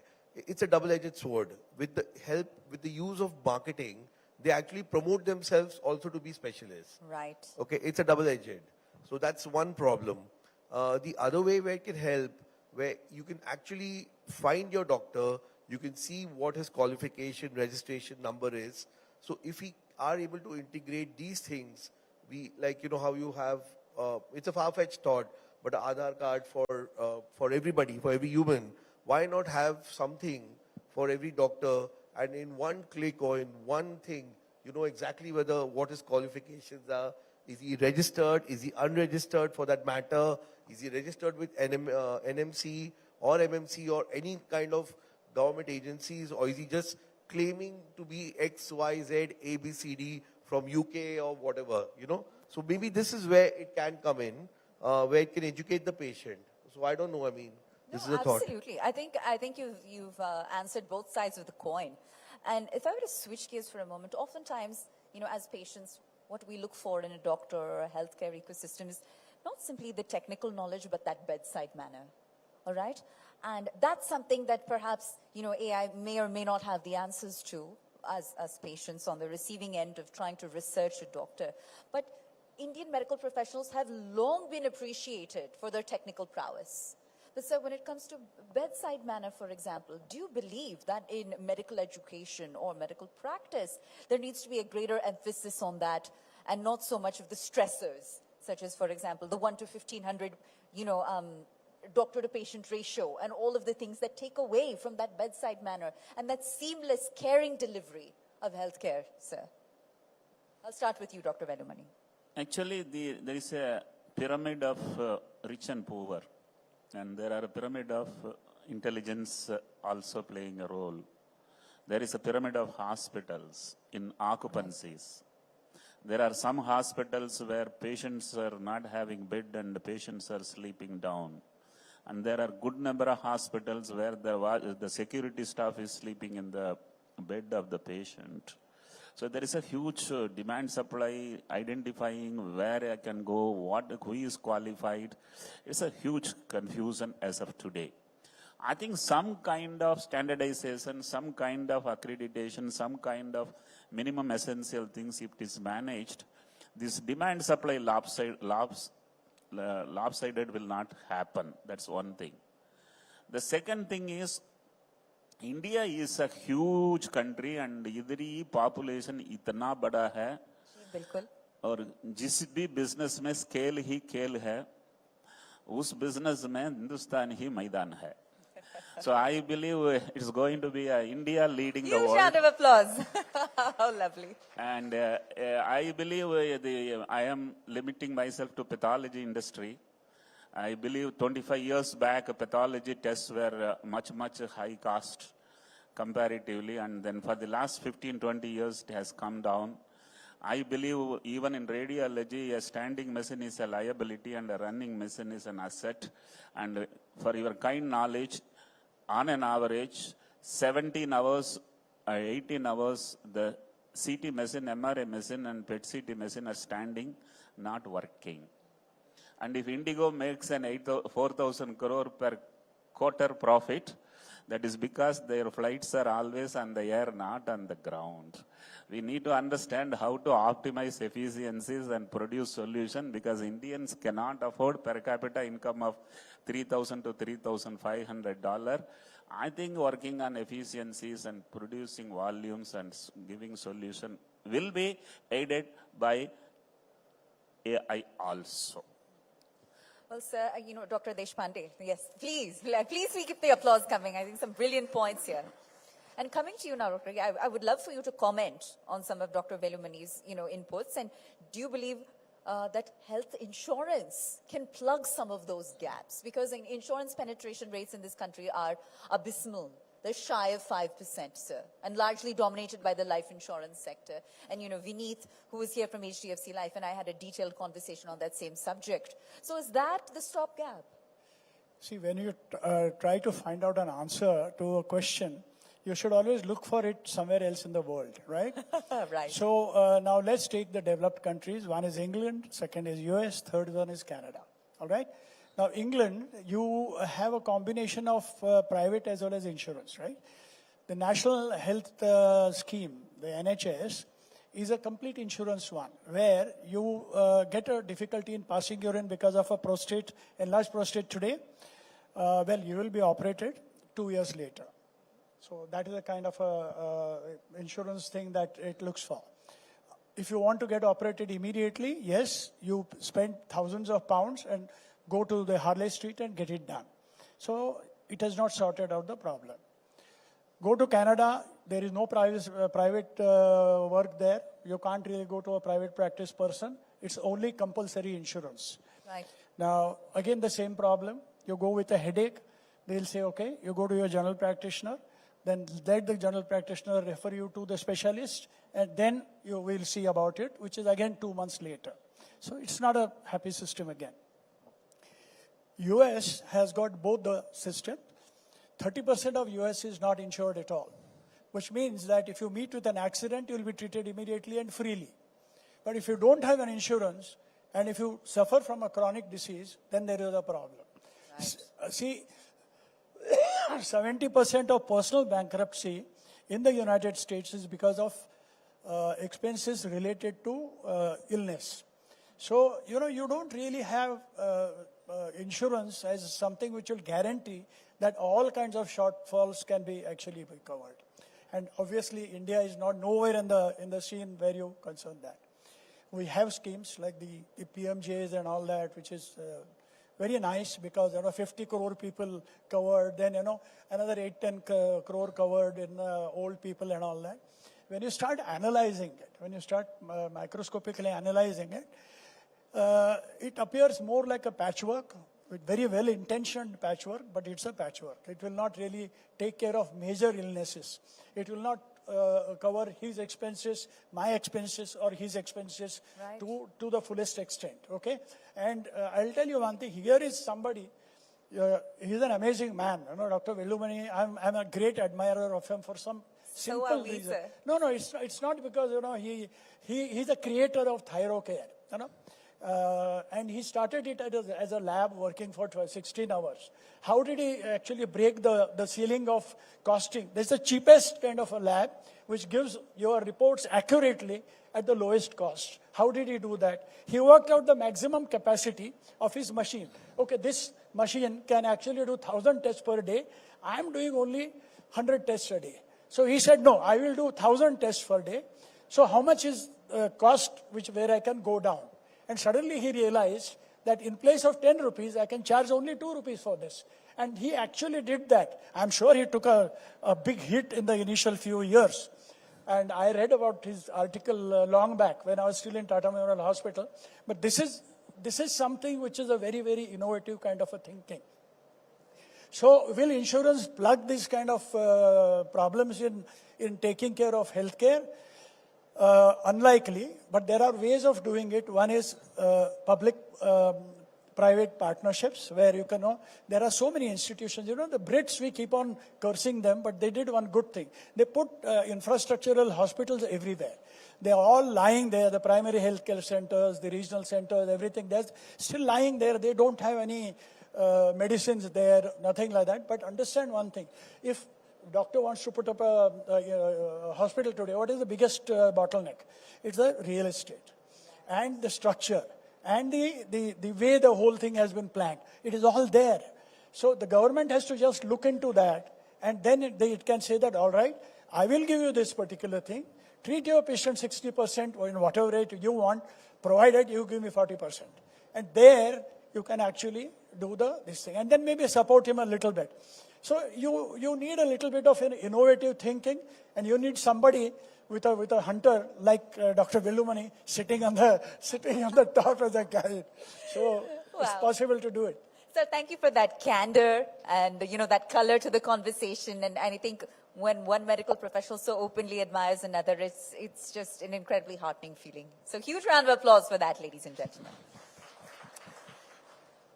And I want to take the conversation and now come to you, Dr. Desai, because when we talk about health insurance vis-a-vis plastic surgery, right? Plastic surgery is often looked at through sort of a single lens only. These are surgeries that one opts for, one elects for. It's not medically necessary. It's a play on vanity. The list goes on. And yet, what often goes unnoticed are the fact that, look, first of all, it's a person's choice. Second of all, there are countless examples, for example, burn victims or children born with, cleft lips, so on and so forth. In which case, who are we to say that this is a medical sort of surgery or option that is unnecessary? It's not medically necessary. That's a very fine line when you go down that road. So vis-a-vis your industry in particular, how do you think about health insurance and what it can do to either help your industry grow and whether it belongs there in the first place? So actually, I would just make a tiny correction there. Please, sir. Plastic surgery is a very large field. Plastic surgeons is the only super specialty which practically operates from head to toe on every single part of the body, okay? Sure. We cover everything. We have, right, from onco-reconstruction as a subspecialty to burns, to trauma, microvascular, maxillofacial, craniofacial, and of course, aesthetic is a part of it. So when you necessarily say plastic surgery, except aesthetic, the one which I'm actually more into, right. The rest is covered by insurance. The rest is taken care. So when you talk about cleft lip palates or you talk about burns, those things are primarily covered. Yes, but once the burns becomes old and you need some kind of they label it as a cosmetic reconstruction, then it's not covered, which it should be. Now, interestingly, in Canada and UK, a female who's having very large breasts, because it causes backache and neck ache, and she, because of that, she faces a lot of problems. The insurance actually covers these surgeries, but it's not so in India. So somebody who goes in for a nose surgery, it's always looked at, is he doing it for breathing difficulty or for aesthetic reasons? Right. So it's a combination. Often it's a combination in most of the cases. So obviously those kind of surgeries do need to be covered by insurance. To a large extent, some of them are, to some extent they are covered. Like I said, in many countries they're covered. But otherwise, yes, aesthetic surgery, if somebody is going in for a liposuction or a body contouring, or somebody is going in for a breast implant or a hair transplant, if I think insurance starts covering all those, I'm sure all the insurance companies would go bankrupt very soon. So those have to be considered as something which you're going to make yourself better. But do you say when somebody has a female or even a male for that matter, has a large mole on the nose and it does create problems? Is it, or a big pigmentation patch, okay, a nevus of Ota, whatever you call, or very, very deep scars, are you going to really call that aesthetic? That's a very fine line there, okay, because that will hamper their overall appearance, their confidence, depending on what field they are, if the perspective of marriage, it's a big thing in India because I see this daily in my practice. Okay, this is happening, that's why the marriage problem, he's bald, that's why. Unfortunately, we don't want to hear this, but we hear this. So then what happens to those fields? So that's where the gray area comes. Thank you for sensitizing the conversation. I really do appreciate that. And Dr. Vellumani, coming back to you, and I'll pose this question to all of my panelists by way of a final question. So India is increasingly being touted as the world's next medical tourism hub, medical tourism capital. Irrespective of what you need, India will meet your needs. All right?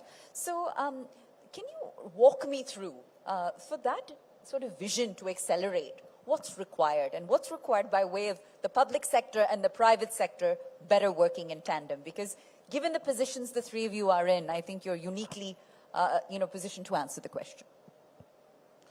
Right. There are some super specialty hospitals in the country which are much superior than what solutions Western world can provide. and they are yet 1/4 or 1/5 of the cost of what they can get from there.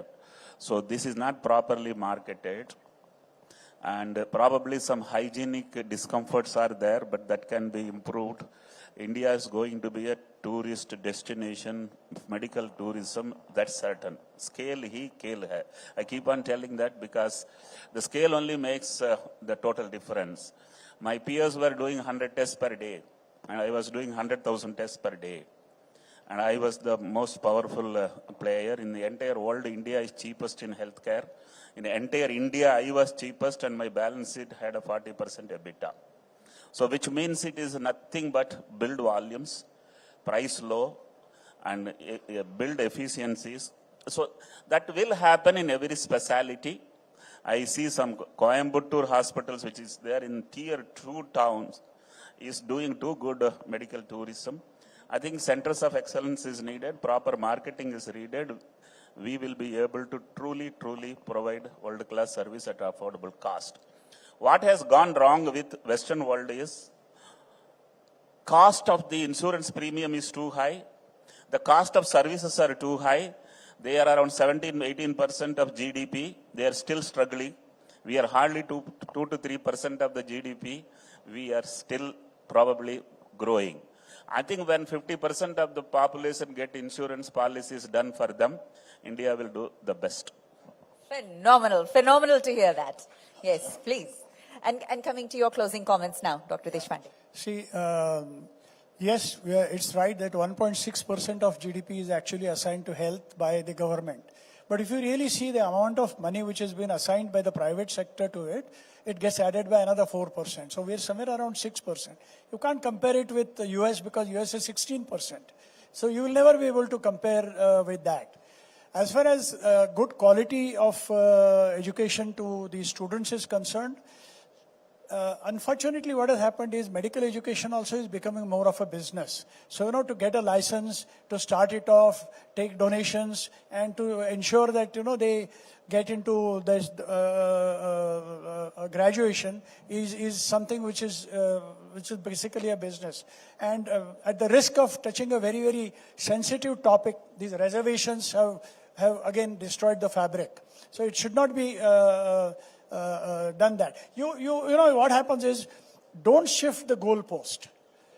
You can give everything to people who are deserving. Low economic status, backward caste, everything. Give everything. Free books, teaching, coaching, give everything.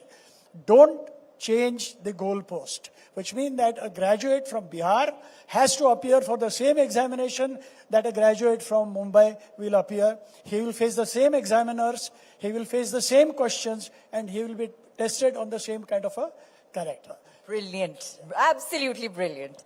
Coming to you now for closing comments. Actually, he did touch a very sensitive topic about reservation. And, in medical field, when you have 65% reservation, and, you struggle, one single mark can decide whether you get MBBS or you do not get. On that note, MBBS in India is considered to be the toughest course to pass. Okay, the kind of education and the way you have to go through it is the toughest. So one mark decides that. And when you're struggling between the 97 and 98, and then you have somebody with 38 who comes and gets a seat. So yes, it becomes a very touching topic. So yeah, I think when you talk about patient care, health care, at some point reservation is a problem. But otherwise, besides that, going back to the tourism factor, now we're talking about Turkey, we're talking about Bangkok. They do seem ahead of us in tourism. I think one is infrastructure. Second thing is the marketing. And thirdly is, I think, the government initiatives. And especially that I've seen for Thailand and for Turkey, they do a lot of initiatives. Turkey does that a lot for rhinoplasties, hair transplant. Bangkok does a lot of the tourism for sex change surgery. In fact, it's the sex change capital of the world. Are Indian doctors inferior? No. More than 40% doctors who are present in the US or in UK are Indian. Are basically Indian studied, Indian educated, and they have actually migrated there. So is there the trust? Even if you go in UAE, you ask patients there, most of the times they prefer to go to Indian doctor as vis-a-vis some other country. So I think once India masters the way to market it, and with a lot of government initiatives, Indian tourism market can go just sky high. There's no limit to it. And why should we even be number 2 for that matter? We have to be number 1 in all those fields. Well, with a highly distinguished panel like this leading the charge, there's no way we won't be number 1. So huge round of applause once again, ladies and gentlemen, for our highly distinguished panel, Dr. Velumani, Dr. Deshpande, and Dr. Desai. Thank you for doing the conversation justice. And if I could please felicitate each of our panelists with a small token of our appreciation. Let's please present a momentum. If I could please have Pooja Sethi also on stage to do the honors. Thank you. And let's do a quick photo op with our power-packed medical professional panel.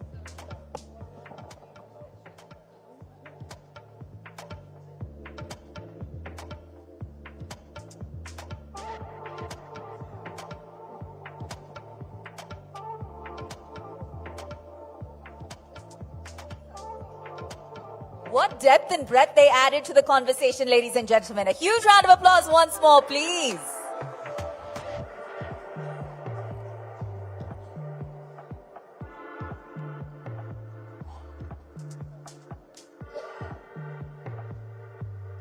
Thank you for being here at the ET Now.in Business Conclave Awards 2025 West Edition.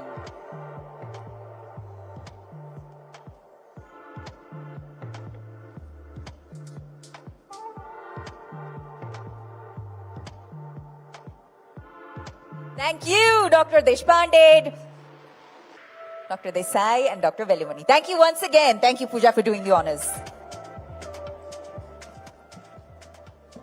All right, ladies and gentlemen, in the final session of the evening, before we move on to our next set of awards, we're going to explore the policy change that revolutionized business and progress in India. That's right. With GST collections that are consistently crossing 1.7 lakh crores monthly, and with tax digitization improving compliance, India's tax ecosystem is enabling unprecedented growth. I think you'll all agree with me there. So we have tonight with us a special guest who's going to shed more light on what we can expect by way of the way ahead. So please welcome Mr. K.R. Uday Bhaskar, IRS, Principal Chief Commissioner, CGST and Central Excise, Mumbai Zone, who's going to be in conversation with my colleague and Senior News Editor at the Times Network, Sumit Lakhutia, once more. Thank you so much, ladies and gentlemen.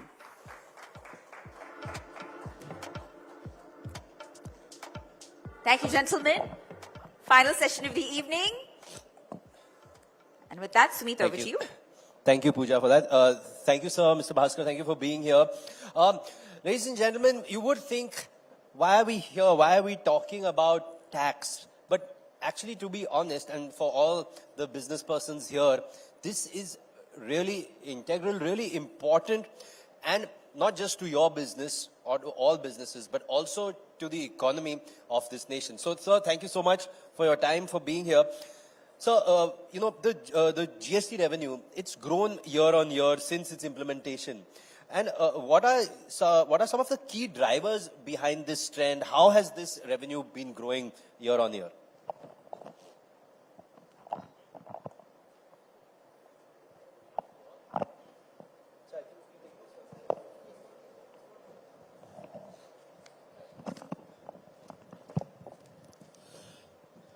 Good evening to all. Thank you very much for the invite. GST is a very major tax reform. So if you can take this a little higher. Yeah, yes. yeah. So, which has been introduced in India in the year 2017 on 1st of July. And it is 8 years of existence so far. And as on last financial year, we had garnered about 22 lakh crores at all India level, and in Mumbai CGST zone we have collected about 1.18 lakh crores.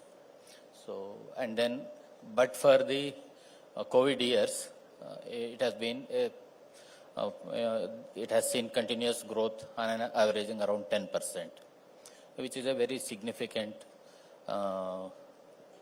milestone, and this process is entirely IT driven. Like all this GST architecture, GST, all these procedures, all taxpayer, wherever taxpayer interacts with the department, mostly it is IT driven. And we have GST and GST network, which provides a robust IT network. And in the process, some 17 indirect taxes have been subsumed, and various cesses also have been subsumed. Now we have one nation, one tax. So in this CGST, which is administered by central government, and SGST, which is administered by state governments, are all amalgamated into one tax structure, and it is on the common tax base. Both the levies are levied, and it goes in a very seamless way, and it is even funds are allocated, transferred to states in a very seamless way. Right, right. So, one thing that I would like to know more about, so if you focus on the Mumbai zone, because it's got a unique perspective, a unique role. If you could tell us maybe some of the success stories, some of the challenges that this unique city brings forth because of its geographical and financial position. After all, it is kind of the gateway to Maharashtra and India's progress in the light of GST. Yes, Mumbai, in a way, it has a very uniform or interesting mix of manufacturing, service, IT industry, and then it has the spread of a taxpayer community covering all sectors is unique here, be it manufacturing or even petroleum. We have substantive revenues coming from Mumbai. Say last year, as I have already pointed out, we had collected about 1.18 lakh crores. It is almost 5% of national revenue, GST revenue, and we have about 3.5 lakh taxpayers in Mumbai, which covers the 5 districts of Mumbai zone, covers 5 districts of Maharashtra, 2 Mumbai districts, Thane, Raigad, and Palghar.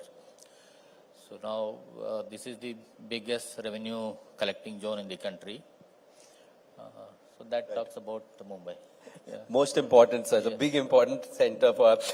So, one important question I'd like to know about, because based on your experience, how has the transition been from pre-GST to the GST framework? How has that shaped the functioning of tax administration? See, when we amalgamated all these tax structures, we had to move to IT-enabled tax administration. Now, even our internal office functions have been, like you don't find in our offices the older system of files and everything. Now it's all, everything moves in the systems. And then most of the interactions, even with the taxpayers, be it registration or return filing or refunds, any other further interactions, adjudications, appeal process, everything is IT driven. And then we have a robust IT network is provided by GSTN, and then everything is computerized, and so like it in a way tries to provide with officers very less interface unless where some investigation matters are involved. Otherwise, there is hardly any interaction with the taxpayers. Fantastic. It just keeps it more efficient and smoother running. So, two important things, grievance redressal and dispute resolution. They are key to building the taxpayers' trust. Just your thoughts, how are these aspects being handled under the GST framework? What systems are in place for the same?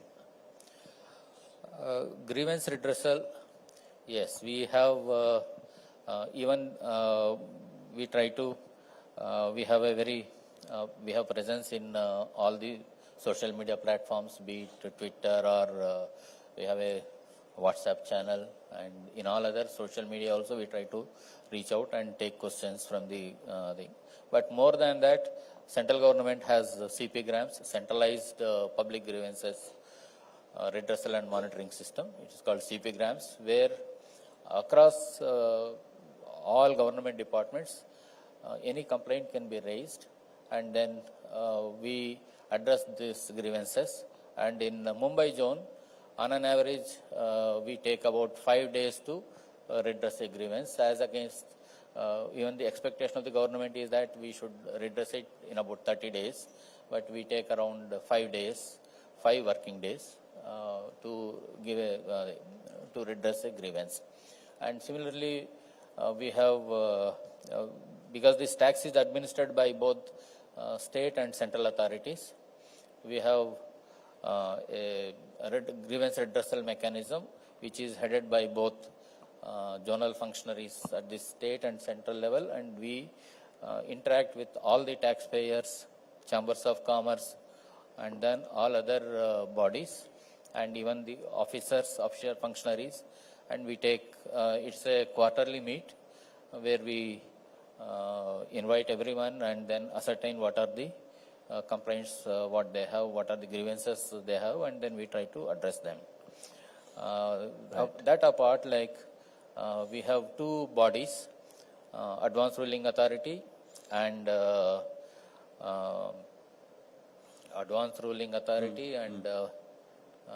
Anti-Profiteering Authority. So these 2 are authorities, like if someone has a tax related question, where they can approach Advanced Ruling Authority on this question, pose a question and get an answer, and that will set the boundaries, and it will answer their concern in a comprehensive way. And say Anti-Profiteering Authority is like if government gives a concession and if the taxpayer doesn't get the benefit, if it is pointed out, and such concerns are addressed by the Anti-Profiteering Authority. Right. So one other very important point that I'm sure a lot of people here would be having in their mind to talk to you about is the current status of the GST Appellate Tribunal. How is it expected to streamline the handling? What can you tell us about the tribunal? Yes. GST Appellate Tribunal could not be formed because there were certain legal impediments, and now all these issues have been resolved and the process has started, and the president has been appointed and he has assumed office, and members have been the appointment orders for members are coming up, and then in some of the members have assumed offices in certain of the states, and the infrastructure facilities are coming up, and the required IT backbone, and because the entire appellate process is IT driven, like there won't be any physical filing of the records, either from adjudication stage to first appellate, second appellate, and IT tribunal being this GST Appellate Tribunal being the apex fact-finding body. Beyond that, it will be only constitutional courts which will be addressing questions of law. Otherwise, 90% of the fact-finding matters will get resolved at the tribunal level, and hopefully, maybe by this year end, it should be in place. Okay, that is that's like music to the ears of a lot of people there. So, one other thing is, because GST impacts large companies as well as small also. So, what steps are being taken to enhance the compliance and engagement so that, in short, for large and medium companies, small companies, it's just ease of doing business is better for them? Right.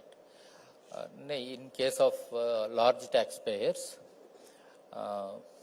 say like there are certain interventions which have come up, which has made the business processes quite easy.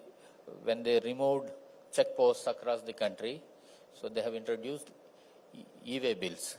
So now once the e-way bill is prepared, then there will be a seamless passing of the cargo across the country. And similarly, e-invoices have been introduced in a phase-wise way. So like initially, it was kept where annual aggregate turnover is about 100 crores. Then it was brought down to 50. Now, right now, any establishment that has annual turnover of 5 crores and above are required to generate e-invoices. And this process helps in seamless travel of credit also. And to manage that credit systems, they have devised a system called invoice management system, where the credit from recipient, from the supplier to the recipient, it gets reflected automatically in their return data. So these are the things which have helped the large taxpayers. Coming back to MSME sector, say for small taxpayers, in case of goods, 40 lakhs was the turnover, beyond which they need to take the registration and comply with the GST processes. And in case of services, it is 20 lakhs. And there also, when they automatic population of their returns, and they had, whenever there is some contravention, they had simplified amnesty schemes, where if there is a delay in either in their return filing or any other processes, so now government has, from time to time, the processes are getting eased up. Now there is a body called GST Council, which oversees the entire implementation of GST in the country. That is the highest policy making body, which is a constitutional authority, which is headed by Union Finance Minister, and all the members of the state, all the state finance ministers are members. And this body has met in last 8 years 55 times. So now that works out to every other month they have met. And then when such a high powered body meets and then tries to address the concerns of the taxpayers, it is a continuous process of fine tuning the procedures and law. That's great, sir. So the continuous evolution. So we're just about out of time, but I have to ask you two last questions. So you just spoke about the threshold limit, 40 lakhs and 20 lakhs. But sir, it's been 8 years. That limit has not changed. Can you give us some insights? When is that limit moving upwards? No, it's a good question. It's a very well-made suggestion, and then I'll try to bring it to the notice of the government. Yes, maybe they may revise it. Okay, so we hope that if soon we can hear some positive news on that. So one last question, sir. So any delays in refunds can adversely affect the business liquidity for any business. How's the department working to kind of increase the efficiency and timelines of the refund dispersal? Yes. All GST refund processes are also IT driven, and then statutory there is a 60-day time limit, but on an average we take around 30 days or 35 days to settle the refunds, and most of the times it is repetitive refunds. So now in such cases maybe there are instances where within a day or two also they have sanctioned the refunds. I know that it is required for, in fact in Mumbai, where money keeps in rotation, so we are very conscious, and hardly any refund gets delayed beyond 40 days. But then the quantum of work is also correspondingly high, and then there are statutory compliances where if they have not been met, so then there will be queries raised, and that delays the processes. But on an average, like we receive around 22,000 refund applications were received last year, and our officers have sanctioned around 8,000 crores. Now, given this volume of this thing, maybe at the end of the year, I had only about 40 applications pending, which were involved in various legal issues. Other than that, if you can see the quantum of work and the issues that could not be resolved, applications that could not be resolved, is negligible. Great. So thank you so much for this enlightening discussion and for sharing such great insights on the GST regime. Ladies and gentlemen, round of applause for Mr. Uday Bhaskar. Thank you so much, sir, for your time. Thank you. Thank you, gentlemen, once again for a riveting discussion. And if I could have Pooja Sethi back on stage to please felicitate our panelists with a special token of our appreciation.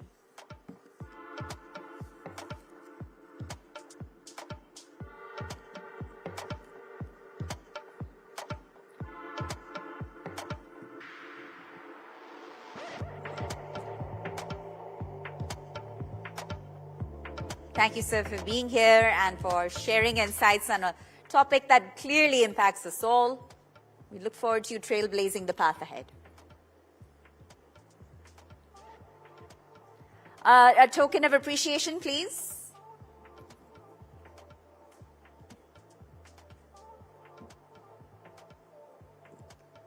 All right. Thank you so much, ladies and gentlemen.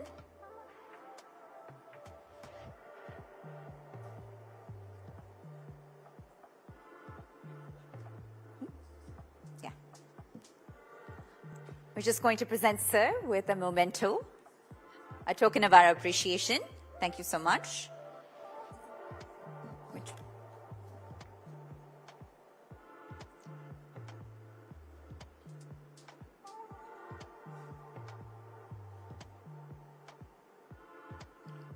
There we go. There we go. We got it.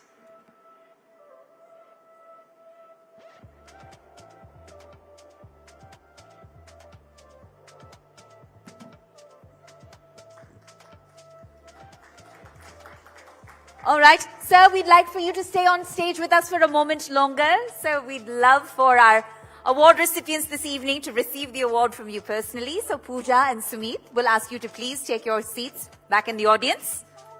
And with that, I'll continue with our next set of awards. All right. And let's see here. Okay, we're going to go with Best Mice and Event Travel Company, ladies and gentlemen. All right, so at this remarkable conclave, we're now going to present our next set of awards to recognize business excellence. And the first category is Best Mice and Event Travel Company. And the winner is Ravi Raj Saha. Can we please have Ravi Raj on stage? He's a leading name in the world of mice and experiential events, a dynamic agency that has redefined how brands connect with people. A sharp focus on mice, that is meetings, incentives, conferences, and exhibitions. Media Helmets has successfully executed high-impact events, both at the national and international level. All right. Thank you so much, ladies and gentlemen. And now we'll move on to the next category, which is Excellence in Creative Arts. And it goes to Whistling Woods International. No surprise there. Huge round of applause, please, ladies and gentlemen. Whistling Woods, if we could have the team on stage to please accept this highly prestigious honor here at the etnow.in Business Conclave and Awards. That's right, ladies and gentlemen. Excellence in Creative Arts, Whistling Woods International.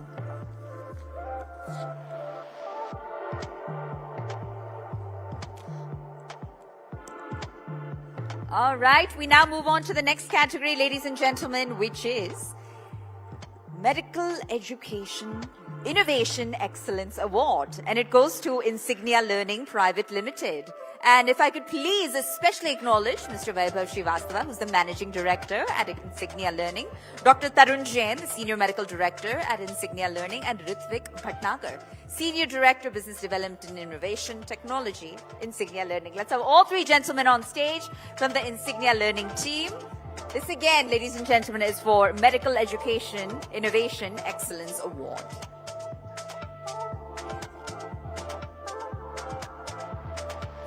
All right, ladies and gentlemen, and with that, we move on to our next award, which is Excellence in Financial Product Distribution and Wealth Solution.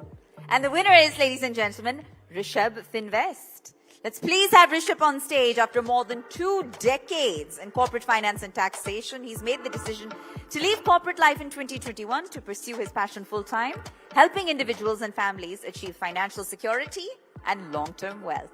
Excellence in Financial Product Distribution and Wealth Solution, Rishabh Finvest.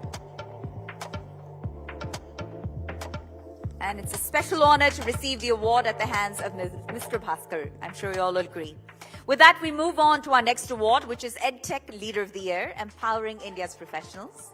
And the winner is Jaro Education. Can we have Jaro Education on stage to claim this honor? Can we have the team on stage to receive the award at the hands of Mr. Uday Bhaskar, Principal Chief Commissioner, CGST and Central Excise, Mumbai Zone.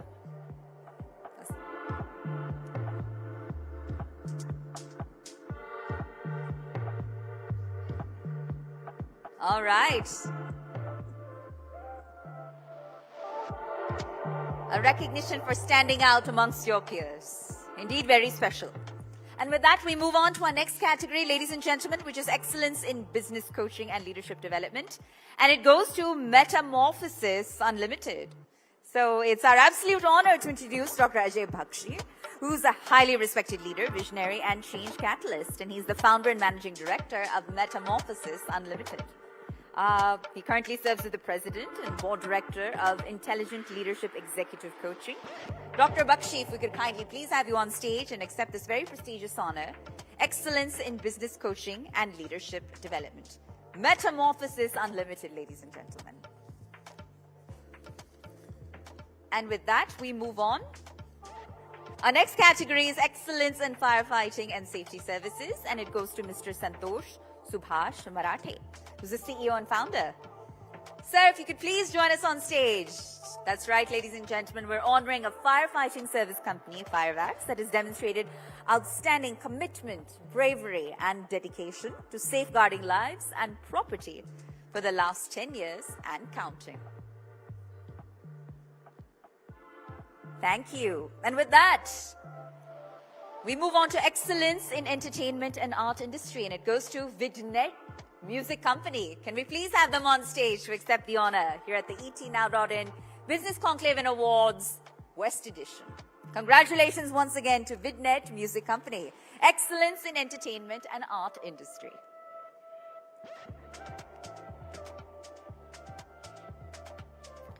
All right, ladies and gentlemen, with that we move on to Excellence in Nutritional Food Innovation and Farmer Welfare. And the award goes to Monil Vora. Monil Vora, please join us on stage. So Selvin Traders, along with its subsidiary, STF Productions Private Limited, is committed to bringing India's rich culinary heritage to every home. Premium rice, pulses, and spices to gluten-free and freeze-dried products, this company ensures farm-to-fork quality while empowering farmers nationwide. Huge round of applause once more to Monil Vora for excellence in nutritional food innovation and farmer welfare. With that, we move on to Best Cosmetic Plastic Surgeon and Hair Transplant Surgeon. You heard from him earlier on a highly coveted panel. Dr. Viral Desai, let's please have you back on stage, sir, to accept this very prestigious honor. Best Cosmetic Plastic Surgeon and Hair Transplant Surgeon. Here at the ETNow.in Business Conclave Awards, West Edition 2025.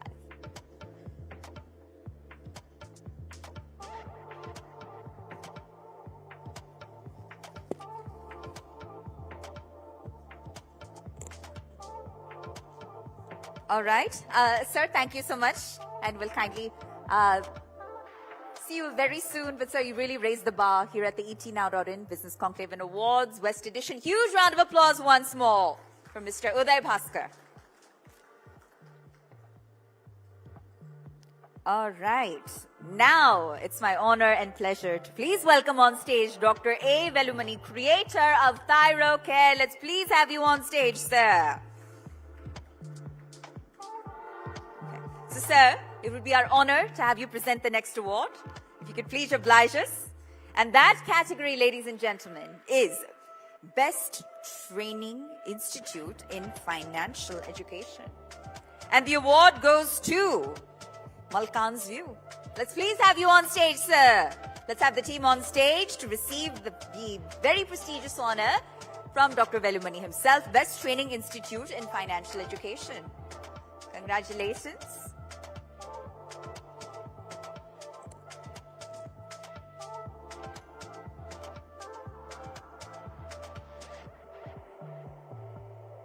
Thank you once again. A special moment.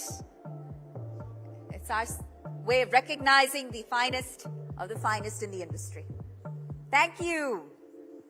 Thank you once again. Thank you all. Thank you all.